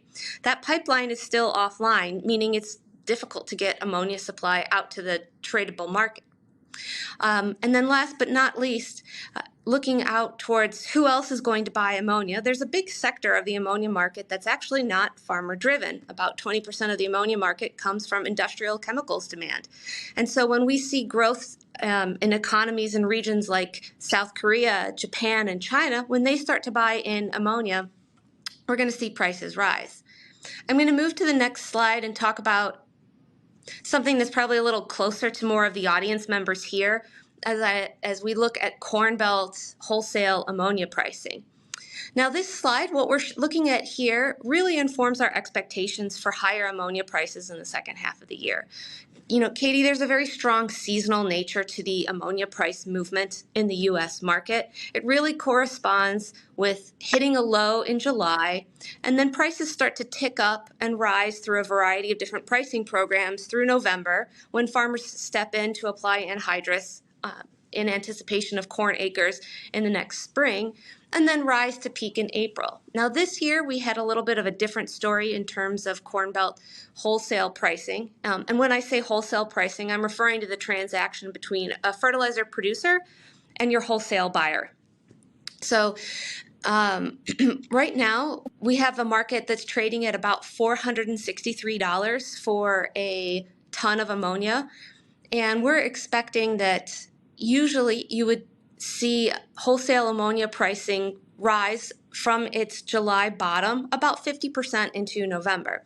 And so if I just apply some pretty basic math on an expected 50% bump off of where we were in this July, we could see ammonia pricing at the wholesale level above $550, $600. So we are expecting a rise in ammonia pricing heading into farmers' main consumption period in the second half of the year, this November. I'm going to advance to the next slide and talk a little bit about urea And now I'll say that we have the same view on this slide here, looking at the seasonal nature of urea pricing. Sometimes if you can understand the seasonal nature of fertilizer pricing, when farmers are going to step in and demand product, it gives you a lot of insight into when you might see prices rise. And so the Corn Belt urea price is trading right now at about $465, and it's up from where it was in the third quarter. And normally what you would expect to see is prices would rise for urea into the second half of the year. There's a very similar tie between ammonia and urea pricing. You need ammonia to make urea, so the two prices are very correlated. And prices are affirming for urea in the Corn Belt. And what is happening besides the rise in ammonia pricing, I'm going to advance to the next slide and dive into why we're expecting to see urea prices continue to rise in the second half of the year. And really the key to the equation for understanding urea prices is what's happening with our farmer neighbors in the Southern Hemisphere. I'm talking specifically about the Brazilian market and also the Indian market. It's a different season. Farmers primarily in the Southern Hemisphere are going to want urea for applications late in the third quarter and also in the fourth quarter. So they're starting to step into the market and buy now. In fact, today we just had a urea tender in India close. But looking at this graph here, the Southern Hemisphere is key. On the left-hand side, I have a graph of global urea imports by quarter. And the third quarter is typically the lowest point of the year for global trade. And then the fourth quarter is typically the highest quarter for global urea trade. There's a lot of buying activity that happens for imports arrival in the fourth quarter, and that's really driven a lot by Brazil. And so if I look, Katie, at the Brazil urea to corn price ratio, that tells me about the affordability metrics for Brazilian farmers. And right now, they're sitting pretty to come into the market and snap up some urea. The affordability ratio there is trending below average, and it's at a level that farmers in Brazil haven't seen for over 3 years. So we do expect that, coming off 3 years of really high fertilizer prices, farmers have probably in Brazil pulled back a little on some of their nitrogen consumption. They probably trimmed a little around the edges, but now with affordability metrics, high corn prices, things are looking good for Brazilian farmers to come in and take some urea and support higher prices in the second half of the year. I'm going to move to a different market. Now I've advanced slides to look at phosphate pricing for the second half of the year. And a lot of the story is going to sound a little bit familiar. I'm going to mention again, Russian supply is important to this market. They're a big exporter. And again, China is a big player in the phosphate market. And the cost of production for making phosphates, your ammonia prices, your sulfur, all those stuff that goes into making phosphates, starting to rise. So as we look at the next slide, I want to in particular talk about China. So I think that the Chinese importance to the fertilizer markets really can't be overstated, particularly in phosphates. So China has, over the past almost 2 years, they've enacted a government policy of effectively limiting or banning fertilizer exports. And as I mentioned earlier, China is the marginal producer for the phosphate market. So when China's exporting, prices are falling. And when China is restricting trade, like they are doing right now, prices are going to start to rise. And so what's happening into the second half of the year and supports our ideas that phosphate prices are going to rise is that Chinese farmers are going to come in for their fall demand for phosphate material. And as that happens, we have relatively low supply available at Chinese ports for export right now. Chinese farmers are going to want what producers in China can make in the second half of this year, and that means that we aren't going to see a lot of material come out of China. And in the phosphate market, China is about 1/3 of what gets traded. So they're a very big component of the market, and their continued absence is going to support higher for longer phosphate pricing after we bottomed in July. And then last but not least, I can't forget about potash. I have advanced the slide to look at where we are in terms of Corn Belt potash pricing. And I think probably at this point now, You're not going to be surprised to hear me say that sanctions on Russia and Belarus have made it difficult or more logistically challenging to get material out of those regions. And things that we need to watch in order to understand the market direction is how fast we're going to see supply come out of Russia and Belarus. What happens with the most recent Chinese long-term potash contract? So China is a major buyer. They're the second largest importer of potash. They signed a contract at $307 per metric ton for potash in the second quarter, and that goes all the way through December. And we are expecting that to set a floor for potash pricing, but we're not going to see much appreciation off that price point through the second half of the year. And then last but not least, the Vancouver port strike has backed up a lot of potash shipments. And so what's happening, the way that we're seeing Mosaic and Nutrien and Canpotex, Canpotex is my Mosaic and Nutrien, but the way we're seeing them respond to this port strike is as those companies are unable to move material out of Vancouver, that backs up into Canada and allows for more supply that can be then shipped into the U.S. markets. So increasing supply coming on the potash side to the U.S. market. If I advance to the next slide, I have a look here at North American potash inventory. And what this graph shows us is where inventory levels are on average, and the yellow line reflects where we are today. And potash inventory in North America is running very high. This graph currently extends through available data, which goes only through March. But even in March, we are at very high and significantly above normal and last year levels for potash inventory. And so this port strike didn't just find a problem, it just illuminated a pre-existing problem. And so farmers in the U.S. should expect that over the next, it depends on how long the port strike really extends for, but if you're looking to find potash supply, I think it will be a little bit increasingly more available to North American farmers because of the change in supply and logistics issues arising from the Vancouver port strikes. So at that point, I'll wrap up and just reiterate our expectations are for firmer to higher nitrogen prices in the second half of the year, which also supports our view for higher phosphate pricing. And we're expecting potash pricing to trade at a relatively small range, balanced by that $307 per metric ton Chinese potash contract that goes through December. So the last slide is open for Q&A. Katie, if you want to kick me off.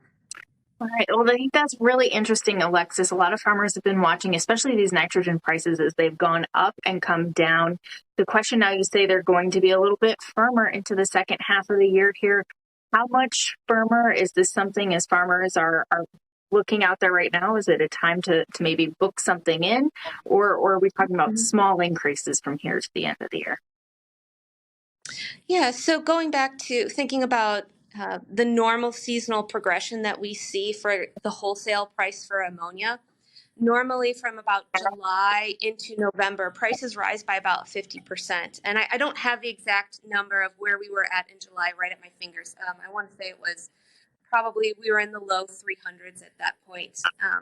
But where we are in the wholesale to producer level market today, producers are offering fall prepay prices to the wholesale buyers at about $480 per short ton today. So there'll be an additional price layer on top of that. But what I would say is, if you're a farmer and you're looking to make a purchasing decision, you're a retailer, he's already having to go to these producers to buy tons today to make sure that he has supply available for you in November. So I definitely would advocate for, if you're going to want ammonia, certainly you want to have a conversation with your procurement guy today, because they're already buying it for your anticipated fall needs. That was going to be my next question. Was there any parts or places in this market where you see shortages or some potential for prices to sort of pop or have some unexpected movement? Well, coming off of just the general craziness of 2022 and having a unexpected pop in event, I've learned my lesson.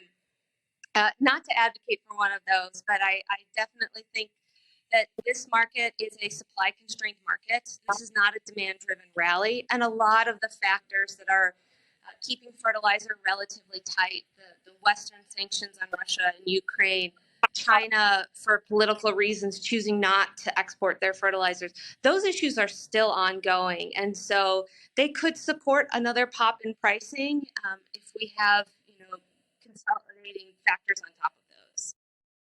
This rally still has a little bit of legs in it. Okay.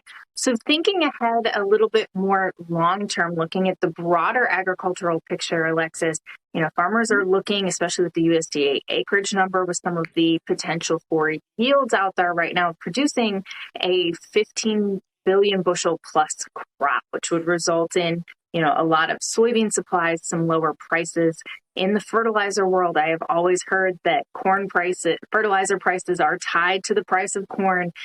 Can you explain to me how much truth you put into that, as well as, what it might mean if these corn prices really come down? Will that have a subsequent effect on some of the fertilizer prices for next year? Yeah, definitely there's a strong relationship between the price of corn and the price of nitrogen.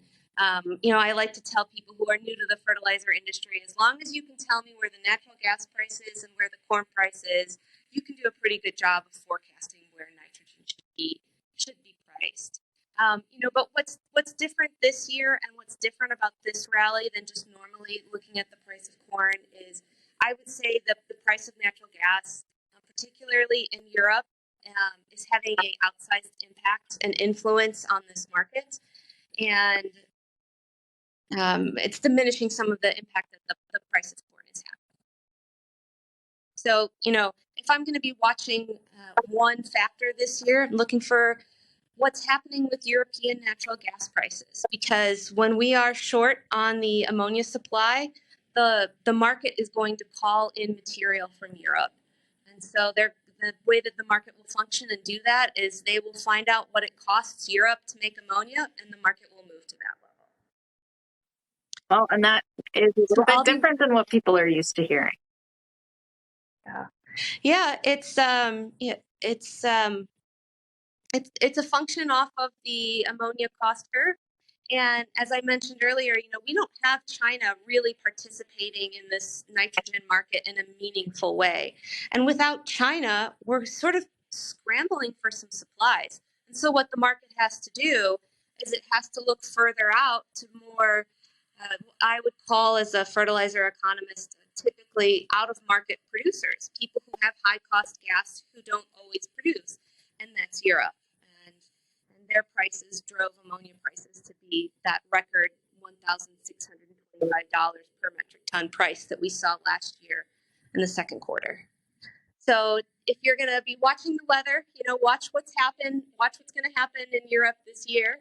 I know we've got a lot of crazy weather out there influencing, not just the U.S. market and what we're going to be able to produce with corn yields this year, but also how cold it's going to get in Europe this year, or how warm it is during their wintertime. How fast are they going to reach for their sweaters is going to determine what happens with ammonia pricing. And in the fuel markets as well, because that is something with, those geopolitical concerns when Russia is an energy producer, especially to Europe, that has legs as well.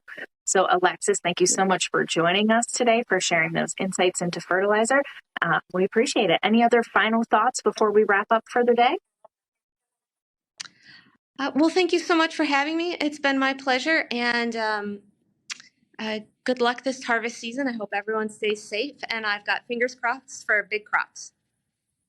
Thank you, Alexis. Have a great day. Thank you. And that was Alexis Maxwell. She's a fertilizer analyst at Green Markets. And one of the things she said there I think is really interesting, especially as we turn to our next speaker. She's keeping her eyes on European weather as to gauge for their natural gas needs, where their natural gas prices are going to go, and therefore nitrogen. I want to introduce our next guest. He is a regular on our DTN Ag Summit series, John Baranick, our ag meteorologist. How are you doing this morning, John? Hey, Katie, doing pretty good. I'm not in the office today, but I'm at home, and I don't want to show everybody my terrible office space right now. It's pretty cluttered and terrible. So I got this image up instead. But I'm doing great. I mean, it feels almost like fall here. We had a nice couple of cool days up here in Minnesota, so I've been enjoying that. I can imagine. It was beautiful here in Omaha yesterday. It was just like a lovely late September day, not a mid-August day at all. Right, and we don't get these too often, so we got to kind of soak them in while we got them. Unfortunately, I don't have any slides about the European weather situation, which is kind of an interesting thing to talk about.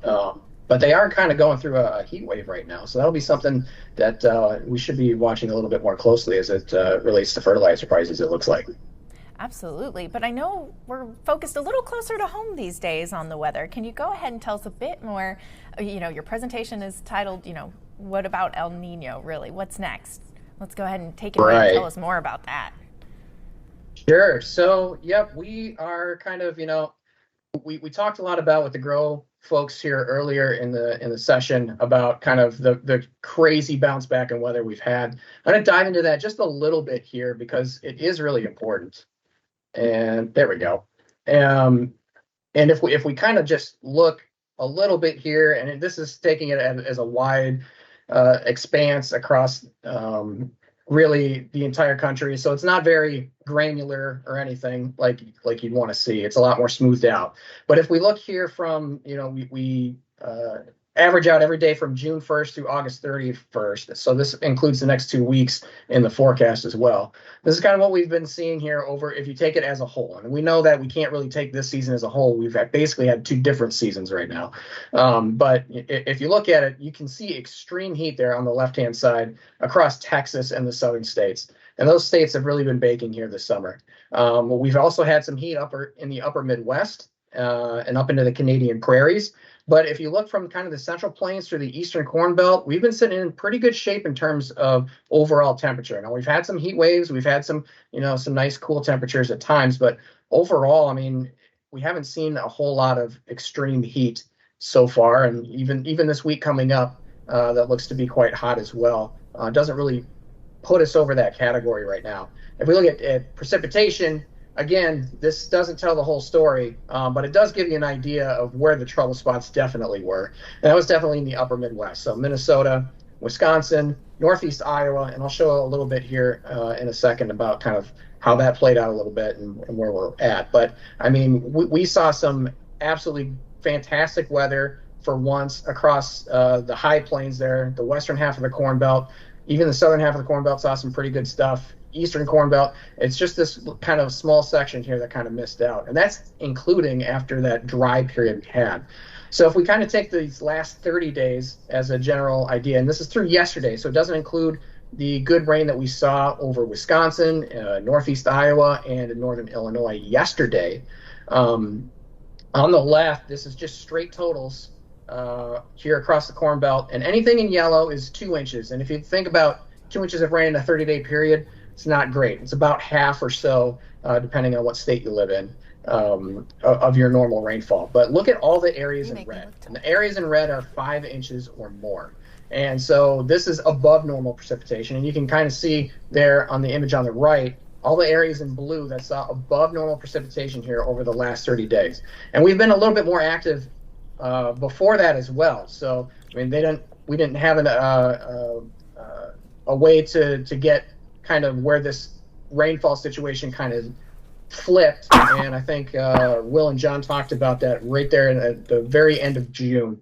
So when we finally saw the pattern flip and we became a lot more active. So this is missing a couple of weeks. But you can see that for the vast majority of the Corn Belt, we're sitting at least decent precipitation, if not above normal. Again, it's that area kind of in the upper Midwest, northeast Iowa, northern Illinois, Wisconsin, Minnesota, that had was lagging. And if Minnesota actually looks pretty good in the center part of the state, but that's because of the rain that just occurred over this past weekend. So we've really kind of flipped the tables quite a bit, and it's been rather remarkable. But there are still some trouble spots out there. So not everybody has been kind of dancing in the rain, sort of, lately. We have seen a big change in soil moisture. And the last time we were talking was in kind of mid-May timeframe and mid to late May. And the image on the left there kind of shows where we were at in terms of soil moisture. We're in a good spot for a lot of the country.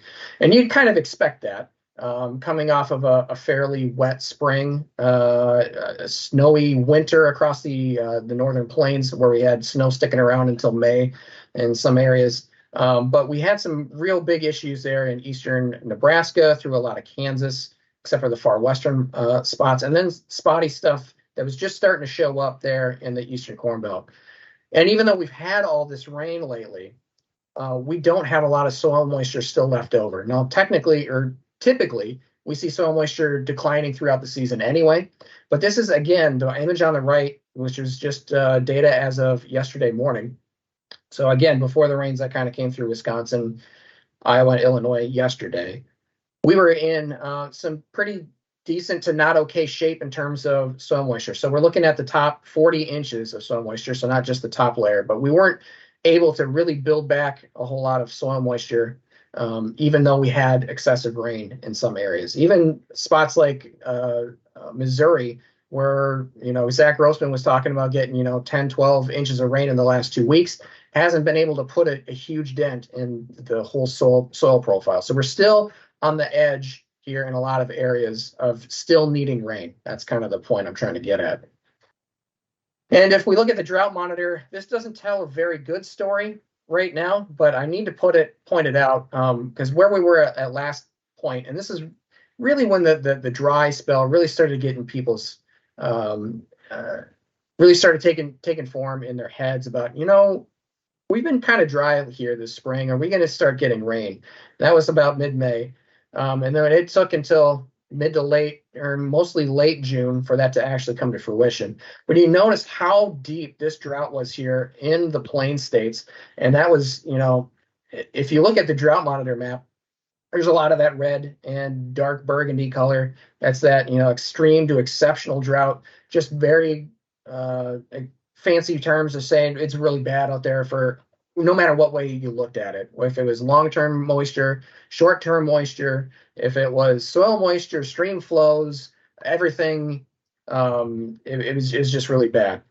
And you go through and you flip that to what we had for the next 6 weeks or so after that, and it became a Midwest problem and really an entire Corn Belt problem. And this, this map here from just last week, we'll see a new one here coming up on Thursday, might shed a little bit more light on it. But you can see just, how we've changed this to a Midwest problem. Now, at points in the season, it was a lot worse than this.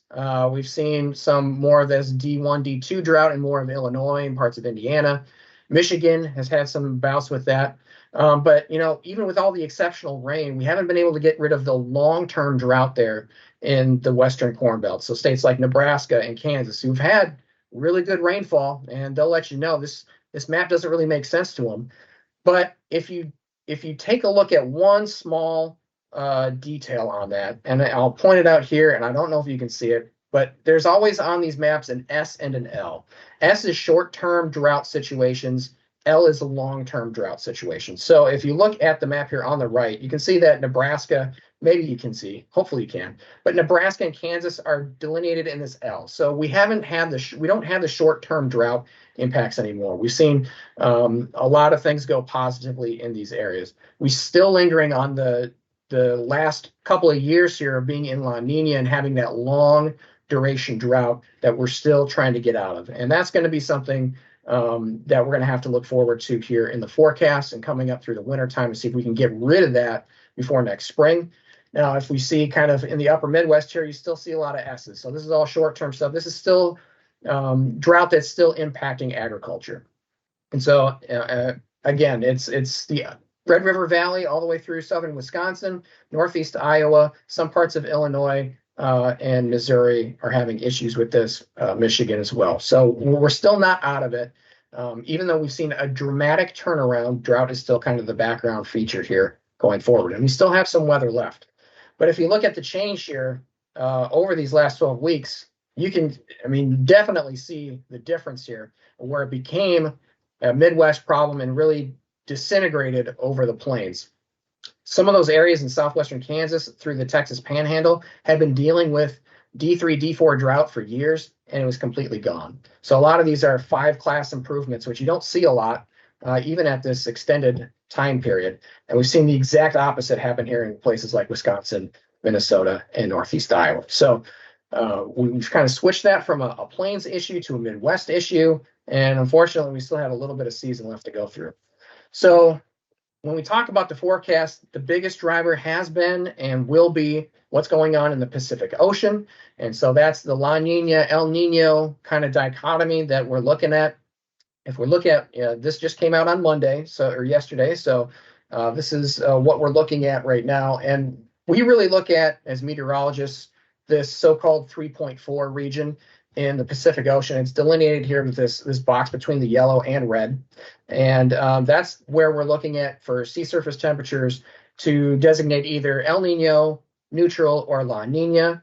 If you look at kind of the graphs here on the right, and we look at this 3.4 region, you can see we were in La Nina here all the way through winter, and we started to creep up here, and we actually flipped pretty quickly in springtime. We've been in El Nino really since May, and we've kind of leveled off here a little bit in terms of the intensity and the kind of the rate we've been increasing.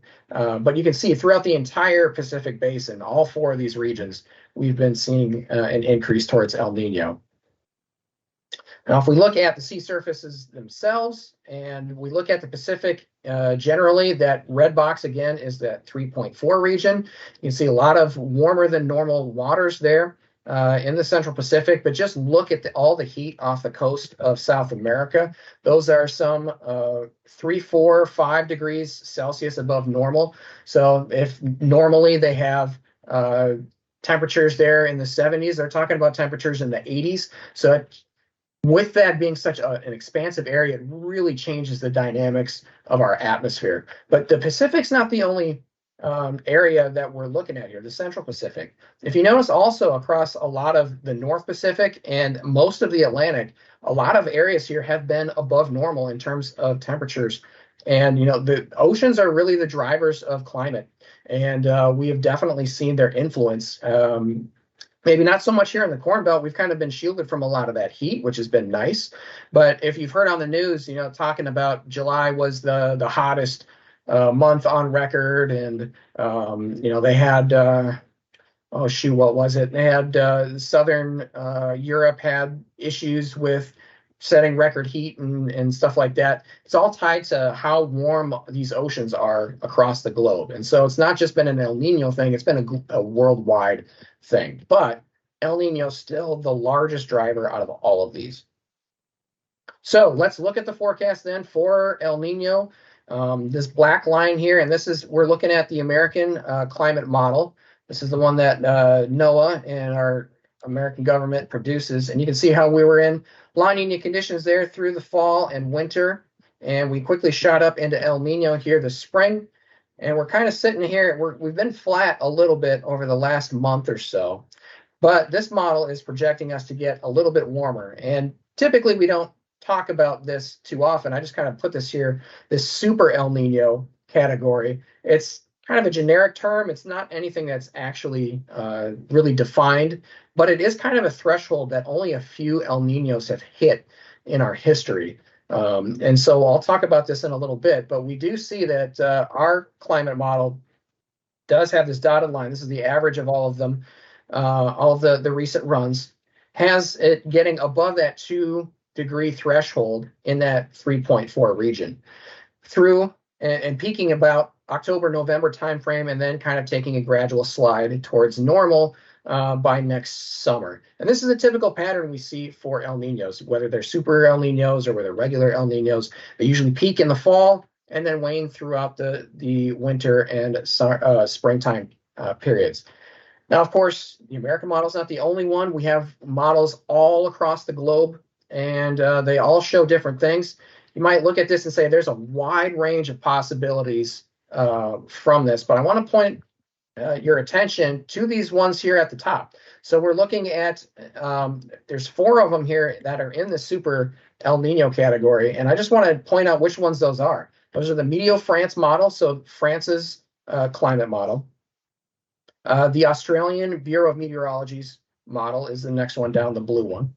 Then we have the Korean model, and then the one below that is the European ECMWF model. So these are actually some of the most premier models that we have available to us, and they're showing the same sort of pattern that our own American model is showing. So we have pretty good confidence, I think, that we will hit into super El Nino category here this fall. And here's just kind of another way of looking at that. If we take some of the more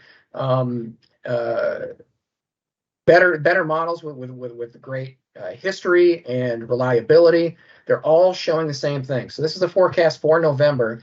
If they go to the right of this line here, then they're above that 2.0 category. They're in that super El Nino state.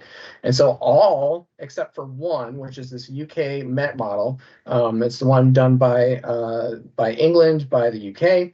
The CanSIPS model is the Canadian one. All of them hit or exceed this 2.0 threshold. And some of them are a little bit more extreme than others. That Bureau of Meteorology one at the top is the most extreme, hits almost 2.7. So we are very confident in a very strong El Nino. Like I said, we haven't had too many of these. We've only had 4 of them in our history, in our recorded history so far since 1950. So let's take a look at those and kind of try and glean some information about what did those super El Ninos mean for the fall season. So there were 4 of them: 1965, 1982, 1997, and 2015. And if we're looking at temperatures here over the course of the fall season, so again, you add up every day, September 1st through November 30th, and average them all out, can we glean any patterns in here? And I just kind of take a moment to just try and find a pattern in here. If you can find one, you're better than me. I can't find a significant pattern out of this unless you start eliminating a couple of these years. So this is telling me is that the temperature pattern, the temperature pattern during a normal fall is variable anyway. During a super El Nino, that doesn't really change much. So we should expect a lot of variability. But can we find maybe some patterns in here? Well, if we take out 2015 as the most recent one, if you look at the kind of the north central U.S., you look at the Dakotas, you look at Minnesota, 2 out of the 3 of them were either below normal or near normal. So we might have a better indication that maybe the north central U.S. might be dealing with some cooler temperatures over the fall season. If you look at the west, it doesn't really. We have a kind of a wide area of very cold to very warm. We don't see a very good indication of anything either way. If you're looking at the south, if you're in the southern plains, again, maybe 2 out of these 3 years. Again, if you take out 2015, and there's a reason why I'm taking out 2015 when I talk about it, just because of how extreme this fall was. You see a little bit of cooler conditions here on 2 of the years, but one's above normal. The southeast, again, same idea. The northeast is even more variable. So it's really hard to find a true pattern to what this fall is going to look like if we look at history and if you take the season as a whole. What I will say is that typically El Nino shows its strength deeper into the fall season and really over the winter season, over the cold season, than it does over the fall. So even though we've been in El Nino, we continue to look towards the stronger side of it. The effect on our weather is not going to be totally understandable or attributable to just El Nino. There's going to be other things going on in the background that are going to mess with it. If we look at precipitation, same idea. We see a lot of green, we see a lot of yellow, they're in different spots. Much like what we were talking about in the springtime, where we had a lot of variable precipitation, we were expecting a lot of variable precipitation over summertime, and it looks like we did, outside of that, unfortunate dry spell across, the Corn Belt for a good 4 to 6 weeks. We saw a lot of good variable rainfall over the course of the season. It looks like we're headed towards a similar situation here for the fall. And, some of these years, 2015 in particular had a couple of really significant events. One was sort of subtropical there in the southeast. That attributed to kind of the heavier rainfall down there. So it's hard to kind of glean that because tropical systems do mess with the precipitation quite a bit. So we talk about El Nino, and I'm saying that it doesn't have a huge effect. Well, what are its real basic effects here? And really what we can expect from El Nino is a split in the jet stream. So usually during the winter season, we have one jet stream. It's usually attributable to the polar vortex, and we see it going across Canada, the far northern U.S. But when El Nino occurs, we see that splitting, and so we see a more prominent southern jet stream across the southern tier of the country, and we continue to see the polar vortex bouncing around across the north. But it's that southern one that takes more prominence than the northern one. So we see a lot more of an active weather pattern here across the southern states. It says wet, but it's usually a little cooler too, because usually if you get some precipitation, we don't get so warm during the day. And across, most of the Corn Belt, we stay warmer. The polar vortex, it has a little bit of a lesser influence. We don't see as many of those really big cold blasts. We still get them, but we don't get them as frequently, typically during El Nino years. And unfortunately for the Ohio Valley, Tennessee Valley areas, that tends to be a little bit drier too. You can kind of picture how this jet stream really impacts the storm track. We see them coming into California, Southern California. The West usually ends up with some pretty good rainfall. We've had a lot of drought there. They were lucky enough this past winter to kind of see this happen a little early. But it kind of hooks through the southern portions of the state and then up kind of towards the northeast. If you can kind of glean that, the southern jet stream kind of arcs a little bit more north, and this polar jet stream kind of arcs down to the south. We end up with some pretty good precipitation here in the northeast as well, usually by some big events like nor'easters. So anybody that lives out there in the east, on the East Coast, would be more prone to having some of those kind of events going on. So that's what we're going to look at as kind of the base pattern for the fall season and really the winter season when it really shows up. So what does a fall season look like? It doesn't really, we don't have a whole lot of information on this one, so I won't spend a whole lot of time on it. But again, September through November, adding up the entire season, which doesn't show us a whole lot. Texas really shows a good signal of staying hot. The Southwest really through Texas does, maybe the Southeast as well. In terms of precipitation, it does show a dry pattern here, which you wouldn't expect during El Nino, but I'll show you why that is in a second. We do see a little bit more of a continued active pattern here across the northern U.S. This takes in both history, which doesn't show us a whole lot, and the model forecasts together. And our long-range forecasting team puts all that together and tries to come up with a good forecast for you. This is what we're showing. So a little bit better across the northern tier of the Corn Belt. Some variable precipitation across the southern end. May that mess with harvest a bit. We'll talk about that in a second. And some hotter conditions, at least for the interim, across the south. Now, a lot of this is driven by the September forecast.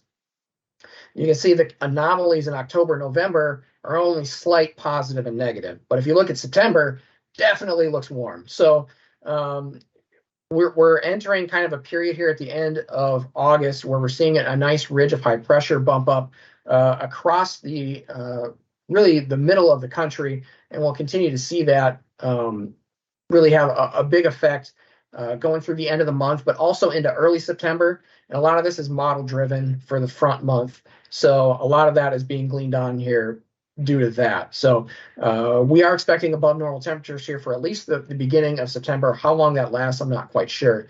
But as we get towards October, November, notice I did mention there might be a better chance for some cooler temperatures across the north central U.S.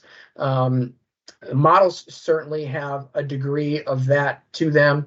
History sort of has that in that as well. And so we kind of end up with some below normal temperatures forecast for October and for November as well. What that could mean to us is kind of a shortened growing season. I know a lot of places up north, we heard from the Lanxess about kind of how they got in kind of on time, but a lot of areas were still pretty wet across North Dakota and northwest Minnesota especially. Those areas could use an extended one. Our forecast is for a higher chance of something a little bit below normal in terms of temperature, so we may be dealing with early frosts in those areas. Now, normally the first frost is somewhere in late September, early October anyway, but we may have some of those more colder conditions kind of lingering around through the rest of the country as well. In terms of precipitation, again, a lot of this is driven on the September forecast. You can see just how dry we have conditions there across the southern tier of the country, again, due to that bubble of heat that is expected to last into early September. And on the rim of that heat, we usually see a quite active pattern, and we're expected to see that at least through the northern plains, probably the upper Midwest as well. But we'll likely to see a front up there kind of wobbling around for a few weeks. So usually a front in the area and it moving leads to some decent chances for precipitation. We have higher chances there across the north. So some of those areas, and Chandra was talking about how they just finished up pollination last week or the week before, so they're in the milk stage. A lot of these areas up here could use the rain for corn. I think a lot of this is going to be more tied to the soybean, especially when you look at the corn belt as a whole. But these northern areas that are in more need of precipitation for one, and two are a little bit behind developmentally compared to the rest of the corn belt, could really use this precipitation. So I think that bodes well for these northern areas. As we move into October and November, we start to see that kind of El Nino pattern developing with a more active southern storm track. So if you look at October and November, we've got some pretty good signals there across from Texas to the southeast and even up through the mid-Atlantic and northeast, and, especially deeper in the season, about getting some better precipitation in these areas. We start to dry out a bit across the upper Midwest and northern plains. So in terms of how harvest might go, if you've got an earlier harvest down south and September looks like a pretty good month. If you still need the precipitation, that's still good through September. For southern areas, though, as we get into October, November, we might be dealing with some issues with delayed harvest. It just doesn't mean it's going to be a complete washout and we're not going to harvest anything till December. But we do have increased chances, increased signals for above normal precipitation, which could mean that if you're planning to go October 1st, you might have to wait till October 15th, a few weeks down the road. That might have to be something you push.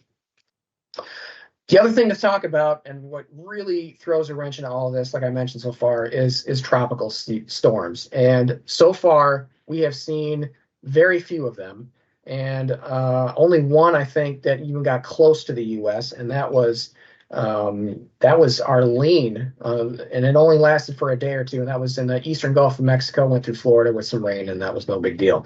You'll see there's 4 storms here between May and August. There was actually one that was unnamed. It was subtropical storm in January for an entire day. So I think they just wanted to get their counts up, I guess. That one didn't really look like a tropical storm that needed to be on this list. But you can see we're only through D's, and we haven't had a single tropical storm here since mid to late July. So it's been about a month since we've had a storm system. And it's really, again, due to El Nino. That split in the jet stream hasn't really come to fruition in terms of producing better precipitation across the southern tier of the U.S., but it has increased the shear across the Caribbean and into the western Atlantic, and it's really been just tearing storms apart. So yeah, here we go. The jet stream here, we haven't really seen it increase the wetness yet across the south, but it certainly has been tearing storms apart and increases kind of the dry air around. That, combined with some of the dry air and dust that's been flowing off of Africa, has really led to a decrease in our tropical development so far. We've got a couple of interesting little areas out there off the coast of Africa right now that we're watching, but right now they don't really seem to pose a threat to the U.S. at all. So really the fall season takeaways: El Nino's in control, especially late, and it looks like we're headed towards a super El Nino. We've only had 4 of those so far. This would be the 5th, so we don't have a whole lot of history to build off of this specific event. Usually what that means is we'll get a splitting of the jet stream, and we're more likely to see that kind of take a firm grip on our weather pattern here later in the fall. We could be dealing with some early cold snaps, and I hate to say it, but if we end up with some cooler weather and we do get a precipitation event, we could end up with an early snowstorm across the northern states. I hate talking about that during the fall season, I really do, but it is a potential there that we are going to be watching. We do have increased precipitation there for those southern and eastern areas later in the season, especially. So we may have some some harvest disruption with that, but that does provide a little bit better rainfall to kind of supplement what we've been seeing across those southern states, the southern plains, the central plains there from really western Nebraska all the way down through the Texas Panhandle at getting some better precipitation, better soil moisture in those areas for this time of year, kind of building on that and leading to some better conditions here for early establishment of that winter crop. And then tropical season still likely to be below normal. We've already kind of had a slow start to it, a slow first half of it. The peak is right around Labor Day. So we're headed into that peak season right now. We may get a few storms out of it, and I'm sure we will, but it's unlikely to affect the U.S. And, unfortunately, history doesn't provide us with a good point of reference here for what goes on in the fall season. And really, it's late fall and especially the winter season. So we're in an El Nino. It looks like we're headed to super El Nino, but that really doesn't take place. Doesn't have a really firm grip on us until probably late October and November. So what does that mean for the winter season then? If you look at kind of that idea of what I brought about earlier on how the split in the jet stream and what it looks like over the U.S. and Canada, this is very typical. And this is not only history, but this is also modeled. The models have almost an exact El Nino signature of warm temperatures across the north and a wet pattern here across the south and up the East Coast. So this is, I won't break it down month by month. We can do that on our next one, but suffice to say, expect El Nino to be in play. What that really does is have a kind of a milder winter here across the north. We had kind of a harsh one the last few seasons thanks to La Nina. I think we'll all be happier with kind of a more mild winter. Might set us up for a good spring if it stays active. The other thing, talking point I do want to do, just to ruffle some feathers and stir the pot, is that super El Ninos so far, and we've only had 4 of them, so the history's not long, have always been followed by double dip La Ninas. And we've already come out of a triple dip into a super El Nino. And if we head towards a double dip La Nina to go right on the tail end of that, I think we're all going to just shrug our heads and just call this nuts. Now, if you look at this 1965 event where it got really hot here at the end of 1965, and we hit that magical 2.0 threshold here for a couple months, it doesn't technically get into La Nina, but it's very close. If this was a 0.5, a minus 0.5 here in January or in April, it would have. And I didn't go on the one after it, but it also got into that 0.5, 0.6 for 2 months instead of 3. So you can almost say that was a double dip La Nina. If you look at the seasons after that, there's a La Nina and another La Nina after it. 98, 99, this was actually part of a triple dip La Nina, our last triple dip. And then the 16-17 season and 17-18 season was also a La Nina. So something to look forward to, probably not for us. It's La Nina has been characterized by some pretty poor conditions across the country. So hopefully we've gotten into some better conditions now. Hopefully that extends through next season. Typically they do. So we should be set up well for next season, I think. And then we'll just have to take the hits if and when they come after that. So that's kind of what I had to talk about. If you have any comments or questions, just let me know. All right. Thank you, John. We do have at least one question from our audience. I would like to remind you that you can drop those in the Q&A in the weather session of the agenda so that I am able to see them and ask John. So John, our first question that we have is really one about the existence of a resource out there. You were talking a little bit about soil moisture. And this, Carl asks, does a map exist projecting out timeframes for subsurface moisture recharge? Do we have any resources to kind of look at forecasts for that? We do, but they're not very good. A lot of what's tied to soil moisture isn't just the rainfall, it's also temperature And there's so many things daily that go into that it's very hard to project into the future. If you look at modeled soil moisture for future, it's basically a crapshoot. Everything tries to tend toward normal anyway. So if you're really dry, tends to trend toward normal. If you're really wet, it tries to trend toward normal. We don't see a whole lot of variability in that. So they're not very good forecasts, to be honest. There's just so much locally that goes into how soil moisture works. I mean, even we've been following it on the tour here. There's some counties next to other counties that one's got great soil moisture, the next one has just incredibly terrible soil moisture, right, Katie? So I mean, that's kind of a situation that model forecasts just do not do a good job of that whatsoever. Now, one of the things we've talked a lot about with the digital yield tour, I know you were giving a forecast here, so you're talking a lot more forward, but this summer's rainfall is really kind of hard to predict because it came from thunderstorms and thunderstorm systems, not widespread activity. How do you think that's going to impact kind of this fall, this area? What kind of lingering impacts is that going to have?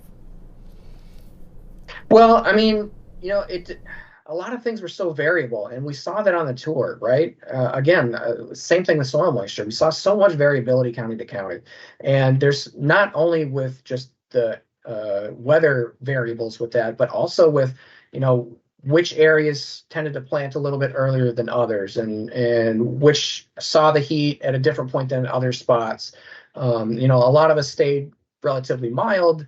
We had, some more significant heat bursts kind of in the southwestern corn belt like Missouri and Kansas, but we all saw heat at some point, and all that sort of stuff just kind of melds together, and it's really hard to really find a true coverall impact for that, just because of just how variable it is. So some of these areas look great, right? And some more than others, some states more than others.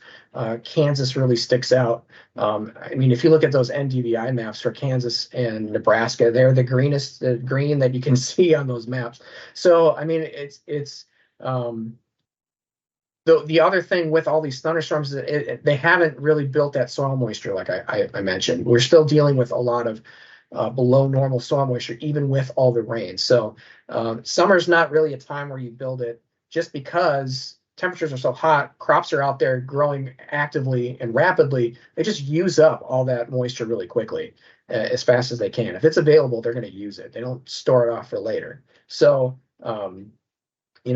it's really the fall season. It's really the winter season where we need that recharge to occur when temperatures come down, plant activity comes down, and more of that moisture just percolates down into the subsoils rather than being used up by plants or being evaporated off the surface. So there's not really much you can, glean off of kind of the future from where we're at. I think the good news is that with how much rain we have gotten, at least the topsoils are actually looking pretty good in a lot of areas. So it doesn't take a lot of recharge to really build that in. We saw that across the plains last fall, where they were in just tremendous drought. All through the wintertime, they didn't have much precipitation. When we finally started seeing those rains come in those western states, it took a really long time to eliminate that drought. It did, but it took a long time. If we had seen that same sort of precipitation pattern over the fall season, I don't think it would have taken nearly as long. We would have been talking about flooding and surpluses instead. So it's really about kind of where we're at, and I think we're in a better spot now because of the last 6 weeks for most areas. Obviously not all areas, than we would otherwise be. And so I think the whole idea of getting back to decent recharge potential here for most areas this fall, and especially this winter, I think is going to really play well for next season. We've got one more question here, and I'm going to add a second part to it, and this will be our last one for you today. Okay, John? Sure. We want to know, with an El Nino pattern, what's the forecast for South America as they prepare for planting season? And then my part two is going to be, what's the outlook for our friends in Canada? I know we have a few of them attending here today. Sure. Yeah, South America, and I should have, just hindsight just totally escaped me. Usually I do talk about South America at this time of year because obviously it's very important. Our season's winding down. Theirs is going to start winding up. And El Nino, La Nina was bad for us. It was also bad for them. We saw some just terrible weather conditions, especially in Argentina, but also in southern Brazil for most of their crop season. I mean, they still came out with record crops in Brazil. It's really hard to understand how they did it, honestly, with just how bad the weather was for so long. But the weather was just absolutely terrible. Argentina got hit the hardest, no doubt. But southern Brazil also got hit hard with some of the dryness and heat that occurred there. Those crops could have been much bigger had they had normal weather. Now they're getting into El Nino, and El Nino's favorable for us here in North America. It's also favorable for them down in South America. So Argentina and southern Brazil especially usually see a more active weather pattern. They see plenty of rainfall. The heat's not as bad. It's central Brazil that typically sees harsher conditions, but we have to put that into perspective. Typically during their wet season, which is when they grow most of their soybeans, they're getting 8 to 12 inches of rain a month on average. So if they only see 6 to 10, whoop-de-doo, right? They're still getting way more rainfall than they need to for their soybean crop, and their wet season there usually is near normal anyway during an El Nino. So for their safrinha crop, thinking ahead to that one. So typically it's good weather for South America. That's kind of part of the reason why when they first South America was really where they finally, or they started seeing El Nino being a thing. El Nino was the first part of it, and they would notice that right around Christmas time, the weather pattern would change, and so that's that late fall and wintertime pattern that we're talking about. Their pattern would change, and then their rain where they used to be didn't happen. The rain where it wasn't automatically started doing that. So that's kind of just the flip in everything kind of occurs with El Nino, which was intuitively you would expect that. For Canada, we've been a little disappointed, I think, in how the season's played out in Canada for all of those there. We had some decent rains at times, but it was a lot spottier than I thought it might have been. And southern Alberta and southwestern Saskatchewan kind of missed out on a lot of it. We saw plenty of actual storm systems moving through, which was kind of unusual through June and July. But it kind of skipped over a lot of those areas, unfortunately. They got it on a couple of occasions, and I know the northern parts of the prairies did pretty good in terms of rainfall. We saw drought being reduced there. We've been seeing good forages and crops in those sections, but it was really those southern areas that kind of missed out. As we go towards El Nino, again, you might have noticed that it was above normal temperatures there, but no real signal for above or below normal precipitation. So I think, if you look at how El Nino affects kind of the northwestern plains, it's pretty similar to how it affects the Canadian prairies.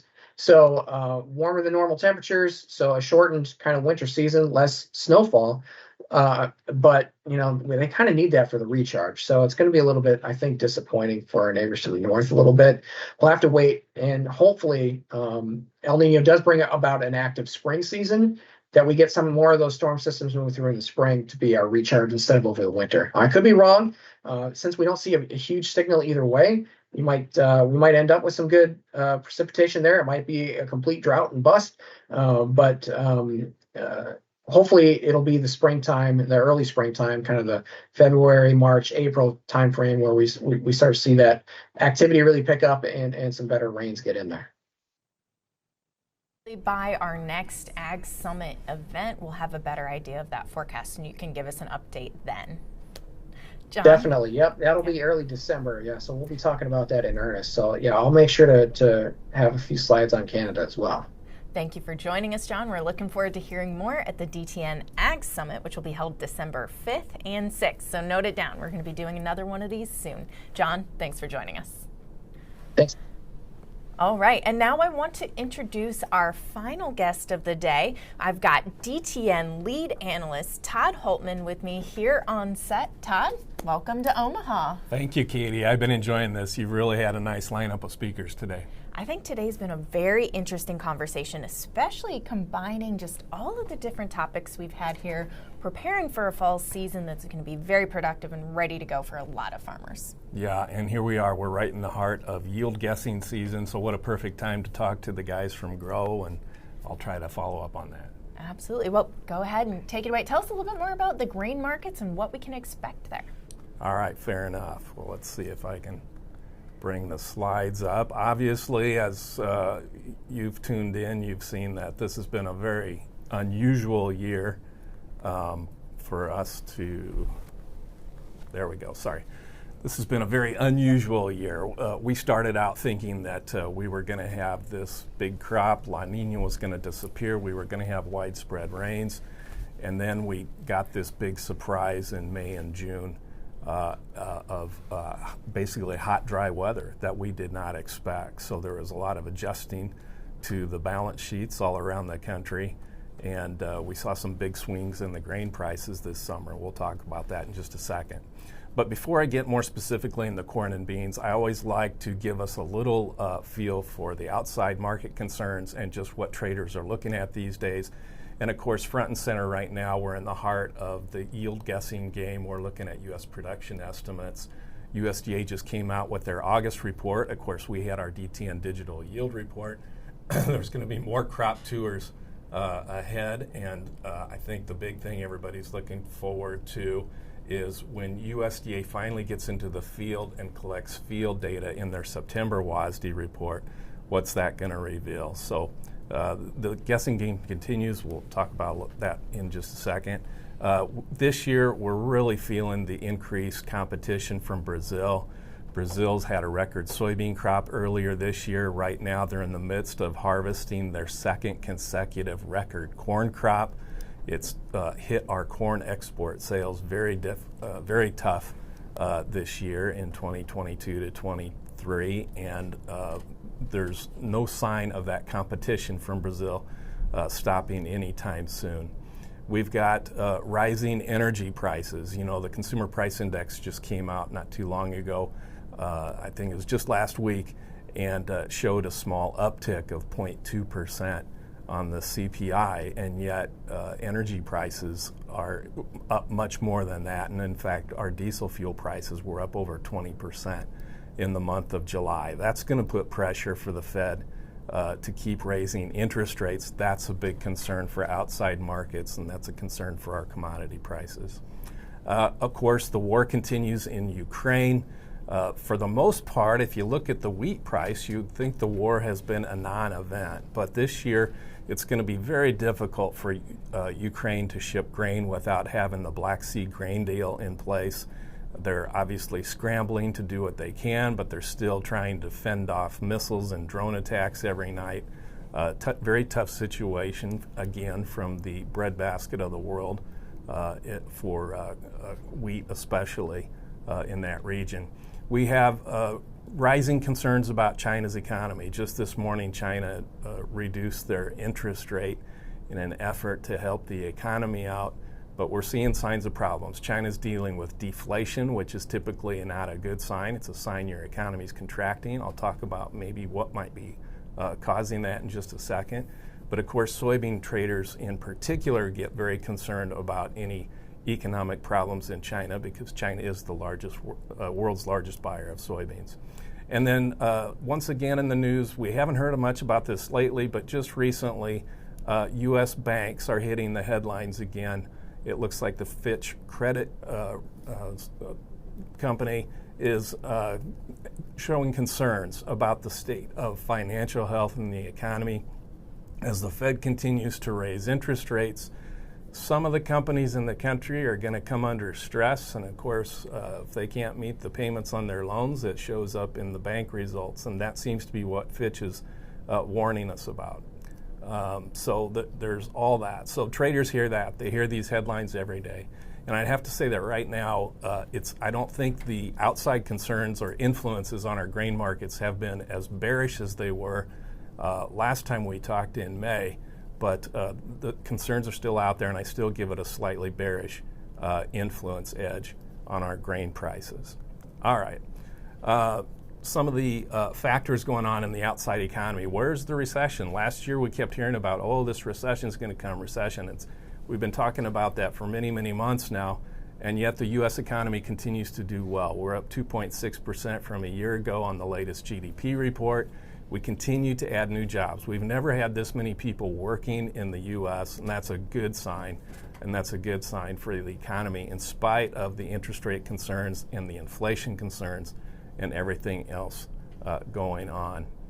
The economy, China's economy falters, and so you see the S&P 500 index at the top. That's been showing fairly steady increase ever since the sell-off in March. That's when we had some concerns about regional banks, but it seems like we've moved past that for the most part.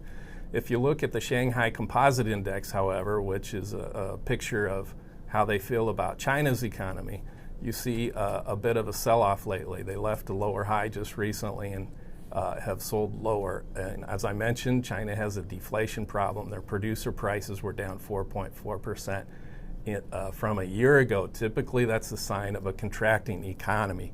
What might be doing that? Well, this headline from the Wall Street Journal, I think, explains an important part of what's happening in China, how U.S. and China are breaking up in charts. You know, it was the Trump administration which started cutting us off as far as reducing the imports we get from China. And the Biden administration, I have to say, has carried the water on that and increased the effort even more. And in fact, just recently, the U.S. put an investment ban on Chinese tech companies, which also adds pressure. But you can see from the blue line that the share of imports coming into the U.S. from China has declined significantly the past few years. And I think, quite frankly, that's a big part of what's hitting China's economy lately. Of course, it's very difficult always to get specifics out of China, but this is some of the clues I suggest going on. The good news for ag is that, for the most part, China is not in a position to retaliate by shutting off purchases from the U.S. when it comes to grain, because basically they're in need. Obviously, they have to feed their population, and as much as they'd like to buy everything Brazil, they're not in a position where they can rely on Brazil only or Ukraine just yet. So they still need us, especially for soybeans. And of course, we've seen a pickup recently in our new crop soybean sales. Fertilizer prices, as you heard just recently, a couple speakers ago, Ms. Maxwell showed us how fertilizer prices have come down significantly, and I'll just repeat the same little mention here. And my take on this is, even though John is not expecting an active season for tropical storms, I do have a concern always this time of year, especially after we've had problems the last couple fall seasons. Sometimes you can get either a dry Mississippi River or you can get hurricane activity in Louisiana, and both of those things can cause add to logistic problems for fertilizer. So I would just like to point out, prices are good right now, especially if you have fall application needs, if you don't have your fertilizer yet. Maybe before we get more into the hurricane season, you might want to consider doing that. And as was pointed out earlier today, natural gas prices have stayed nice and low for much of this year, and that's helped those fertilizer prices come back down. But as also was pointed out, the factors that cause the logistic problems in the fertilizer transportation and production have not disappeared yet. So we can't say that risk is totally out of this market. So in my mind, take advantage while you've got a good thing going right now. Interest rates on the rise. So we've been hearing about the inflation numbers coming down, and that's been a really good thing, and that's taken some pressure off the Fed for a while. But here on the top chart, you notice this is the yields that T-note holders or Treasury holders are demanding for 10-year notes, and you see that yield rising now up to almost 4.2%. And the pressure is still on. The inflation rate has not got back down to the 2% target yet. I'm not sure that's a great goal to have in mind. 2% might be a little low for the situation we're in. But the other concern I have is in the energy sector. We still have a very tight situation of world oil supplies, and that's going to keep our fuel supplies tight.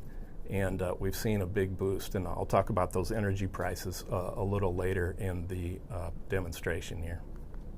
All right, now we can get into more specifics. Let's take a look at corn. As you know, it's been a volatile summer if you've been watching the December corn price at all. Last time we talked, it was all bearish news. We were looking for a record crop. The trend was down. Everybody was getting short. Even the specs, the non-commercials at the bottom of the chart, were getting short down at the bottom of the corn market in late May. Everything was looking good. Planting season went well. But then there started to be rumblings about dry weather. And it was June 1st when the U.S. Drought Monitor came out and showed a widespread acknowledgement and eruption of abnormally dry conditions across the U.S. And that started the big spike higher in the corn price as that drought monitor got worse for the next 2 to 3 weeks following that initial showing. So we had a lot of concerns. And in fact, there was a time when the drought monitor in June looked very close to the drought monitor if you look at in 2012. So that raised a lot of conversation, added to the bullishness. Obviously, we did, as the fellows from Gro showed earlier today, their yield estimates dove. I mean, the conditions were truly tough, and we were seeing some very tough situations, Illinois, Nebraska. And it wasn't just the peripheral states. You know, when you get Iowa and Illinois involved, it's hard not to give that its due attention. So we had a big run-up. But the worst of the crop conditions, if you look at the NDVI readings from Gro, it looks like about June 27 or 28 is when the worst of the crop conditions peaked. And it was shortly after that we started finally to open up the floodgates a little bit and got some very nice rains in July, and then another nice wave here since August 5th. So the recovery has been remarkable. And I would have to say that since we met with the Gro team on August 7th during the mornings we did the digital yield tour, it was really from talking to them that I became convinced that this corn crop has rebounded much better than I expected. And I'll just say out loud, the one concern I have is that we haven't got into the field yet and peeled back the husks. I know there's a lot of pictures on Twitter of corn cobs with tip back, and it'll be interesting to see just how much of that goes on. But as one farmer in Illinois told me yesterday, hell, we've had tip back every year. We had a record crop last year and we had tip back. So, anecdotes just don't always tell the story.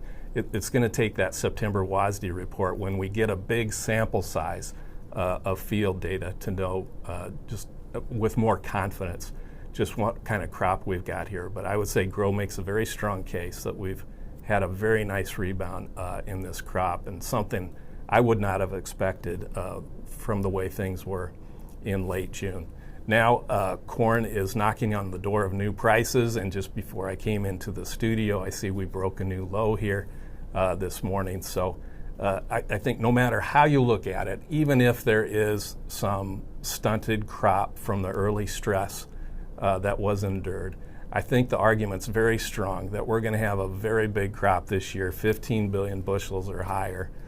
These August rains have also been very helpful across many parts of the Midwest that have been dry. And so when you talk about a 15 plus billion bushel crop, we're only looking at about 14.3 billion bushels of demand in the new season. So maybe even 14.2. So we're going to add a lot to ending stocks. And once you do that, our price projections are still headed lower. So it's going to be a tough year, I think, especially through the harvest period for that corn price. Just the yield estimates, this is from USDA's report on Friday that came out. the thing that I wanted to point out was that even though there's a lot of pretty good looking yields on there when you consider the stress that this crop went through early in the season, because of the big planting estimates, there's only 2 states out of the 32 that USDA listed that are expecting lower production in 2023, Missouri and Wisconsin. Everybody else, even if they have a lower yield estimate, are expecting higher corn production in 2023. So I think that says quite a bit. Now, of course, since that time, we've had rains from August 5 onward after the producer survey, and we've had these recent rains here in August. This seems to be a very good time to help that crop. And as you heard this morning, Gro's yield estimate is now up to 180 a bushel nationally. So that's still big help for a crop that's still developing and in flux. It is early. There's still wide margins of error on USDA's production estimates in August. It's plus or minus 11%, which is a lot. But when we get to September and then, of course, October, that's going to narrow significantly. In Brazil, as far as outside influence, early in the season, it was about March when Brazil's corn price, which is the upper price there from the Bovespa exchange, Brazil's corn price started breaking lower in March, and that's when their planting conditions for the second corn crop started looking better. And they had a big downward slide, as you can see there. So Brazil's corn prices have been cheaper than ours here in the U.S. for several months now. That's one of the reasons our export sales have been down so hard. And there hasn't been really any challenge to the notion that Brazil's going to have a record harvest this year. And in fact, USDA increased their estimate for Brazil's crop up to 135 million metric tons, which is, I think, about 5.3 billion bushels here for the crop that's, or the production year that's currently being harvested. In China, the prices showed a little more rally lately, I think in part due to the summer scare that we had here in the U.S., but also in China. You might have heard they had some flooding in northeastern China just recently, earlier in August, and we've seen about a 5 or 6% jump in the corn price in China after the news of that flooding came out. So it looks like China could be, China's still going to have a big crop, by the way. USDA is estimating 10.9 billion bushels, which would still be a record crop, or a near a record crop for them. But the corn price in China for November is at the U.S. equivalent of $9.46 a bushel. Now, unfortunately, I think China will be able to source most of that from Brazil, and or if they can make a connection with Ukraine. So I don't expect the U.S. to get a lot of that business, but China could come up short on their corn crop this year.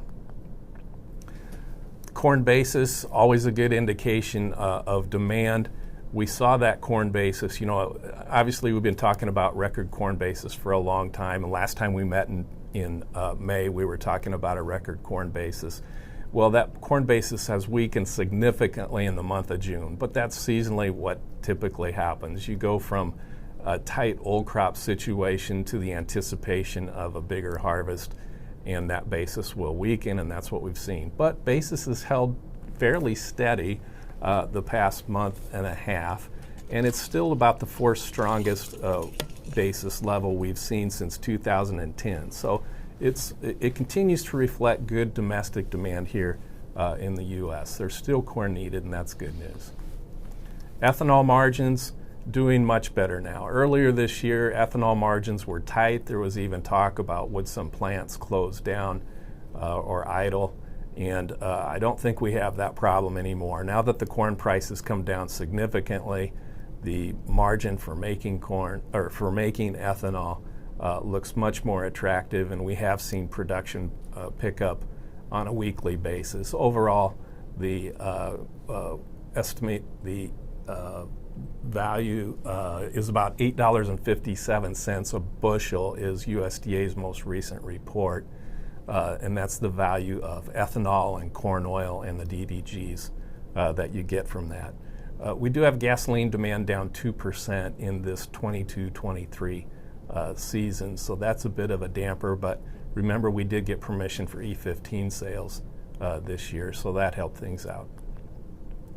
Corn's fundamental estimate. Now, if you take 24 years worth of cash corn prices, USDA's ending stocks to use ratios, and USDA's estimates of production costs, of what it costs to produce corn, and you mix them all together in a blender, you come up with a correlation between corn prices.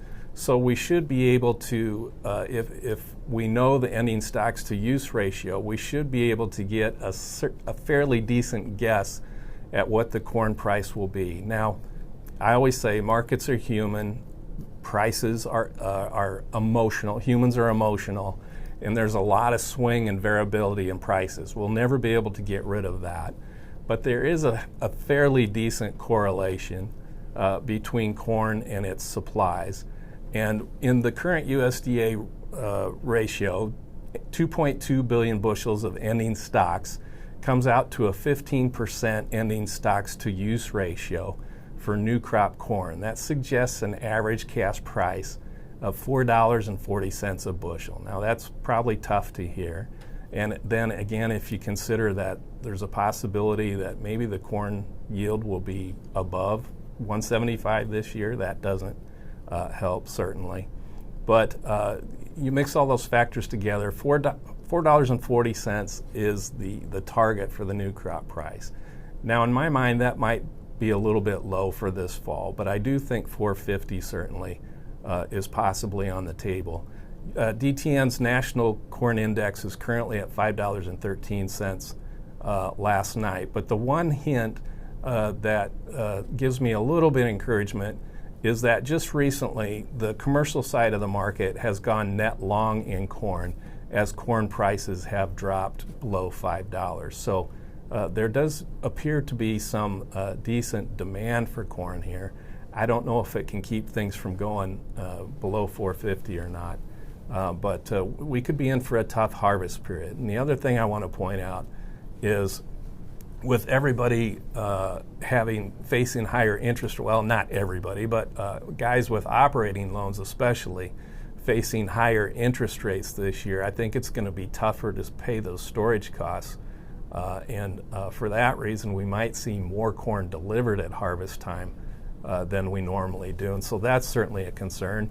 And then on the other side of the coin, it seems likely to me that commercials may want to stretch out their purchases, not pick up a lot of corn early in the season for the same reason they don't want a big carrying charge for all that inventory. So the interest rate really plays a tough time with our corn pricing, and we might really feel that this fall. That's one of the concerns I have.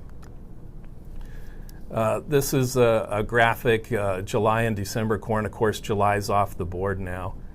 It went off at a higher price, but as we can see, December corn now below $5 a bushel. We're down in crop insurance territory, and by that I mean if you had 85% protection, then if you had an average yield this year, your protection level would kick in right around $5 a bushel.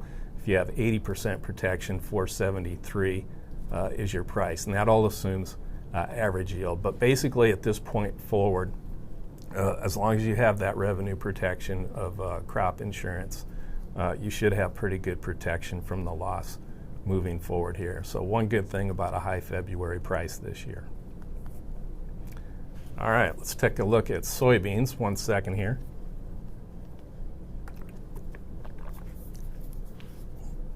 Soybeans, we're going to see a different story. We don't see a market making new lows. We do see volatile trading this summer.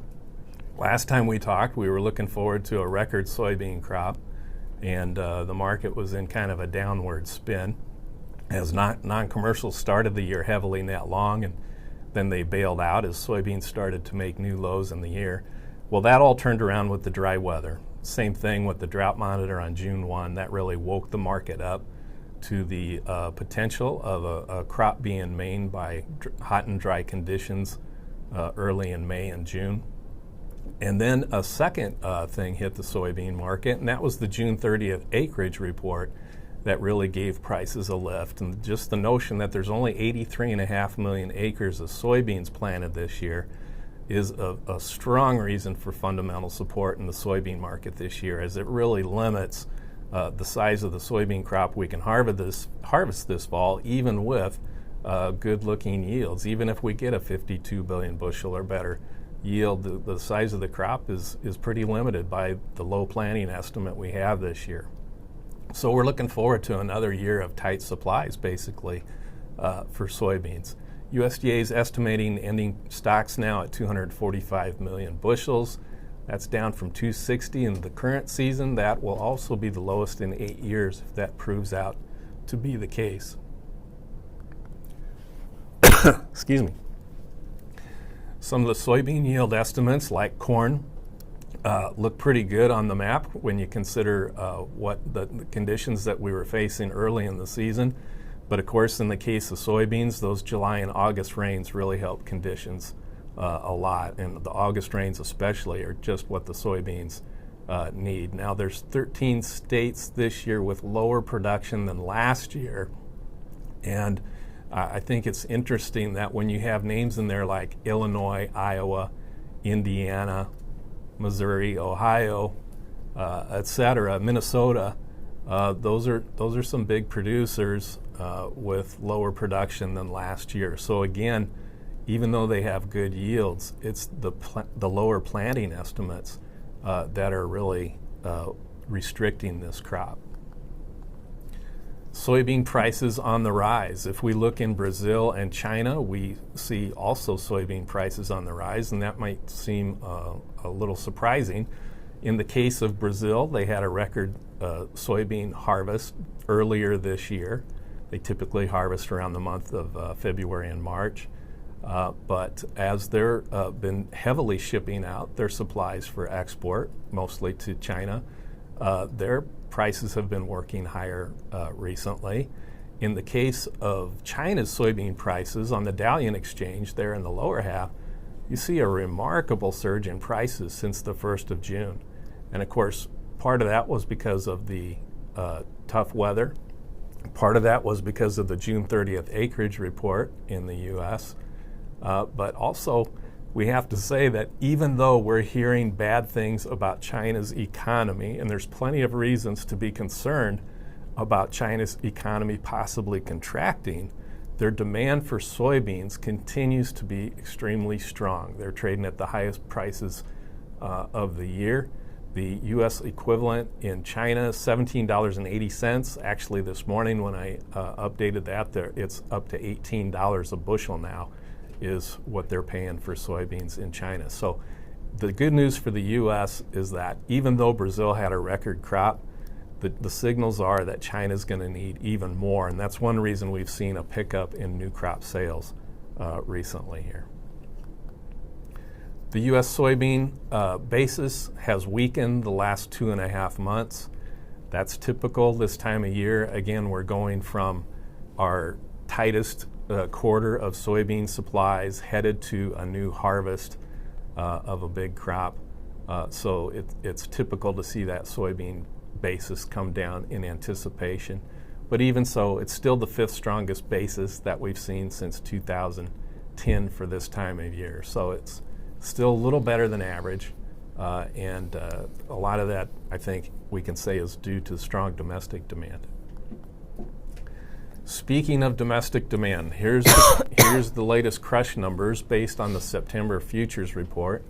If we crush a bushel of soybean, we get $17.35 worth of meal and oil. That's the blue line. That September soybean only costs $13.45 on this chart, and leaving us a crush premium, or a difference between those two, of roughly $3.90 a bushel. That's among the highest premiums that soybean processors have ever seen. And in fact, it was rare to see a crush premium above $2 until just 2 years ago. And of course, the whole difference has been the new market for soybean oil being used to make renewable diesel. And we'll show that here in just a second. Demand for biofuels keeps growing. Here's the monthly amount of soybean oil used to make biofuels. And you see that last big jump there, that's the month of May when the Energy Department said 1.14 billion pounds of soybean oil was used to make biofuels in May. We've never used that much bean oil before to make biofuels. That was up 33% from a year ago. One of the nice surprises about this is that it wasn't that long ago the industry, the renewable diesel industry, was disappointed by the EPA mandates they got, thinking that it was too low to support their future expansion. Well, that still may be true in 2024 and 2025, but here in 2023, those expanding plant capacity continues to grow. And in fact, in May, that plant capacity is up 71% from a year ago. So this continues to be a very bullish story, a new source of demand for soybeans that it's never had before, and that's giving a strong lift of support to the soybean price. Energy prices, as I mentioned, diesel price up over 20% in the month of July. Now this will show up more in the August CPI report. It didn't really show up in the July report very much, but we've been saying for a long time the world oil situation is still extremely tight.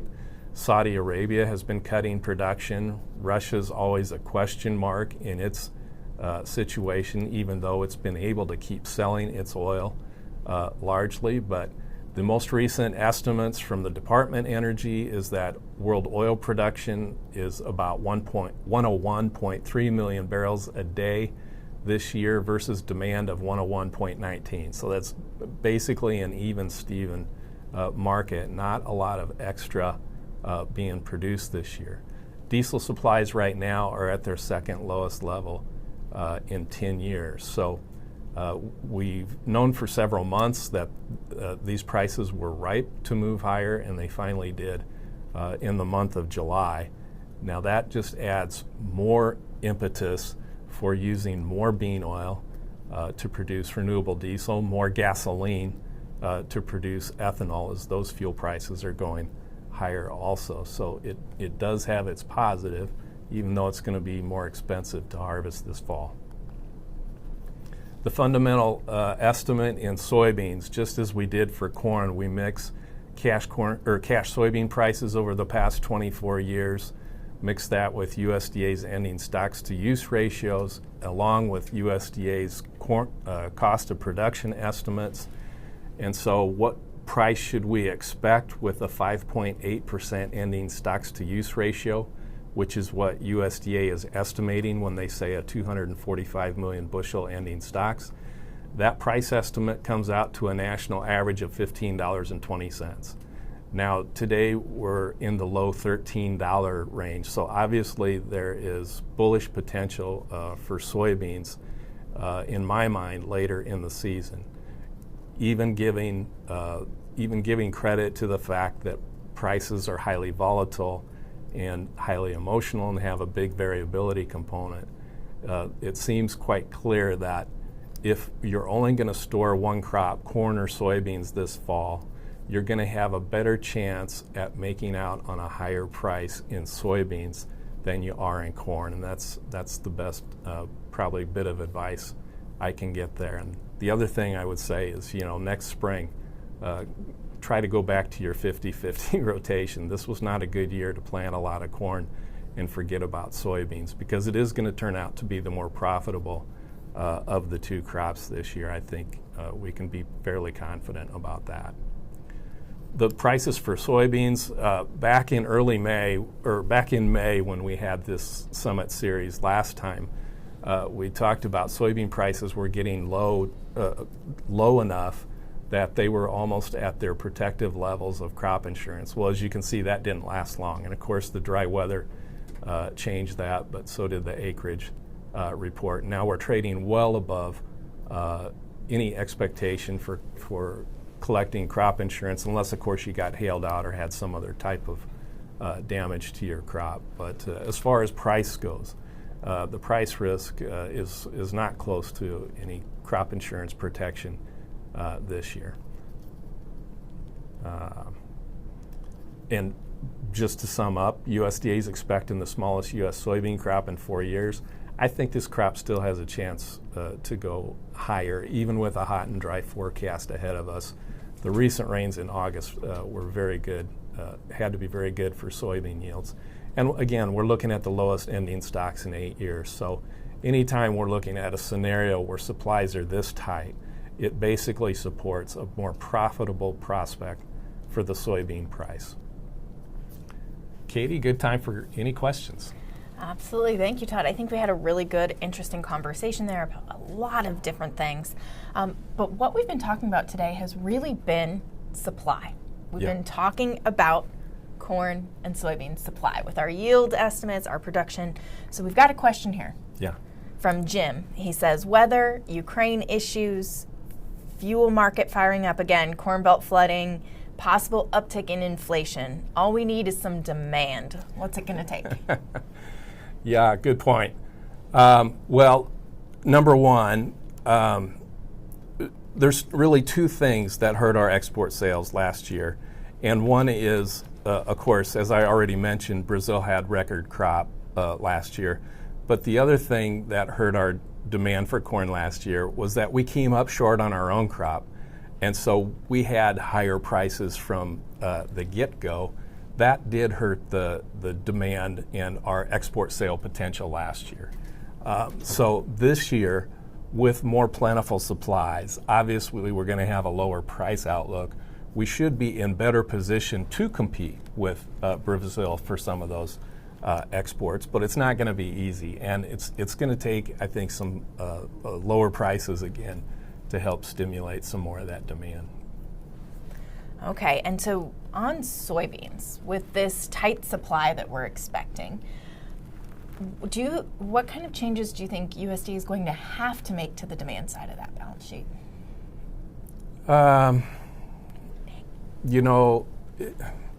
Demand is one thing. I do not take U.S. demand estimates very seriously this time of year when you're looking forward at the new crop season, simply because it's so far out.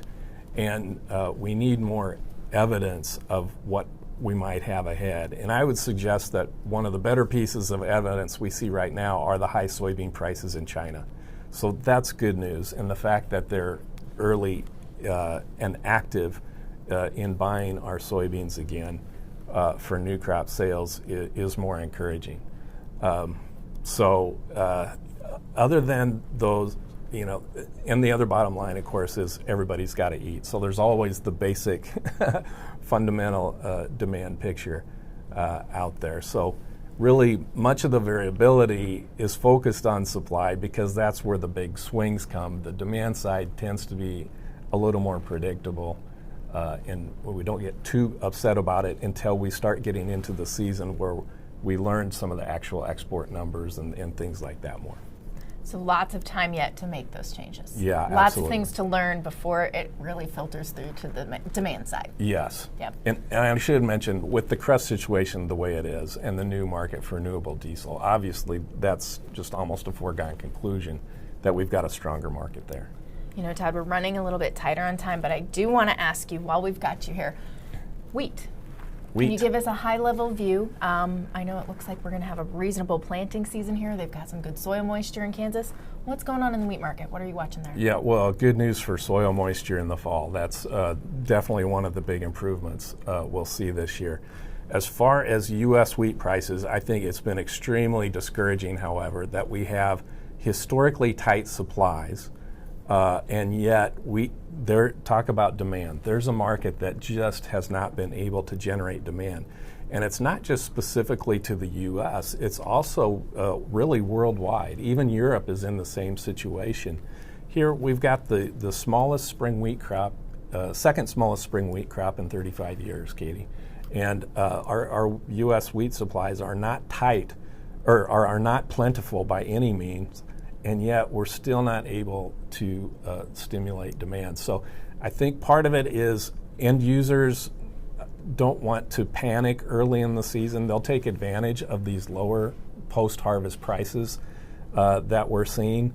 But if Ukraine truly does have problems moving grain this year without the Black Sea Agreement, and we're hearing about some other crop areas coming up a little bit short, there is a situation where it seems like end users would have to pay up later this season. But boy, I think wheat traders have to be all from Missouri, because you got to show me the demand before they respond. Otherwise, they just they're almost being spooked. Yep.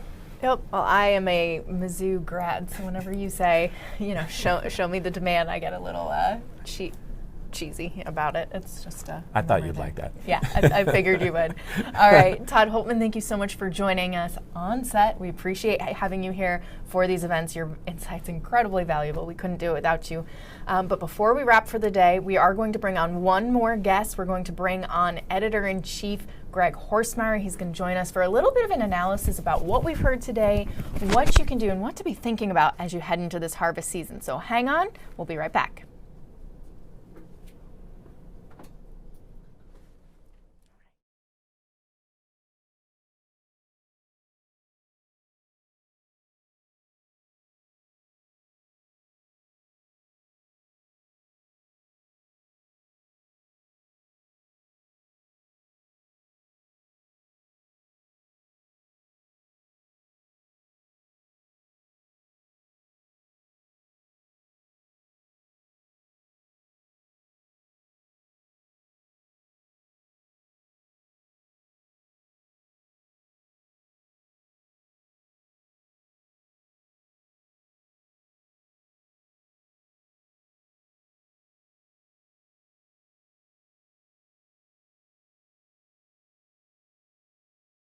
All right, welcome back. Katie Dehlinger, DTN Farm Business Editor. With me to my over my shoulder is Greg Horstmeier, DTN's Editor-in-Chief, my boss, longtime mentor of mine.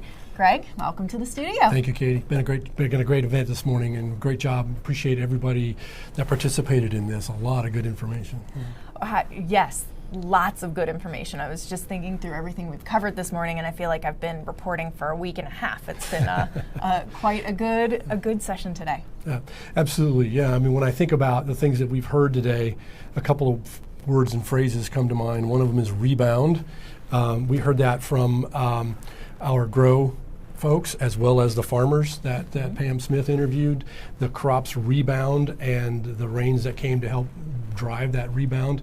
The question is, where is that rebound going? Will that rebound stay? John Baranick talked a little bit about we have moisture right now to drive the crop, but will we continue to have enough soil moisture to get it through this dry period as we go into September? The other one that I heard was supply constraints. Alexis Maxwell talked about the issue in all of the fertilizers is really about what's supply going to be and different reasons why each one of those constraints could be a problem. And so where will we end up come harvest? We always tell farmers to stay in close touch with their suppliers. That's something that we just constantly say. Yep. But boy, this coming year and into 2024 is no exception, and we're going to continue to see that. A phrase that I just heard from Todd Hultman, interest rates. It has been a long time, and not in your lifetime, but it has been a long time since we've heard the phrase interest rates as applied to how it might affect trade and grain trade this fall. What farmers are going to need to do, will they be able to afford carry charges? What are the commercials going to be wanting to do, because they are going to be paying higher interest rates for any money that they're going to be borrowing to buy or whatever they're doing. So it's been interesting that'll be part of the mix today, in addition to all the things that Todd just talked about in terms of how harvest is going, and again back to that rebound. I think we're going to talk a little bit more about interest rates at the full Ag Summit event in December, because it is such a strategic thing for business, is managing your cost of money. The better you can manage that, the less money you spend on interest, the more you can spend in other places where you need it. And it absolutely, and it's a subject we haven't really had to talk a lot about in the last 20 to 30 years. So yeah. Thanks for calling out my age. Yeah. The one that I've heard from John, super El Nino. There's a phrase I don't know that I've heard in a long, long time, but the idea that we could have that rolling into fall and what that then portends for spring and summer of next year. And I know John always cautious us not to get too far out ahead of that, because long-term forecasting is an iffy thing. But that phrase about a super El Nino and what that might mean to iffy weather conditions this fall really makes me want to pay attention to what happens and how the winter plays out. And that sort of leads to the last thing that I would talk about. The wet fall, the potential for some frost that John talked about, always adds up to a hurried harvest season and lots of fast-moving machineries, and that takes me to Jana Davidson. And so the last word that I had on my list was replay. And the reason for that is, if you've registered for this and you've been watching this event today, you'll be able to continue to download this event and replay it for the next 90 days, I believe, as a registrant.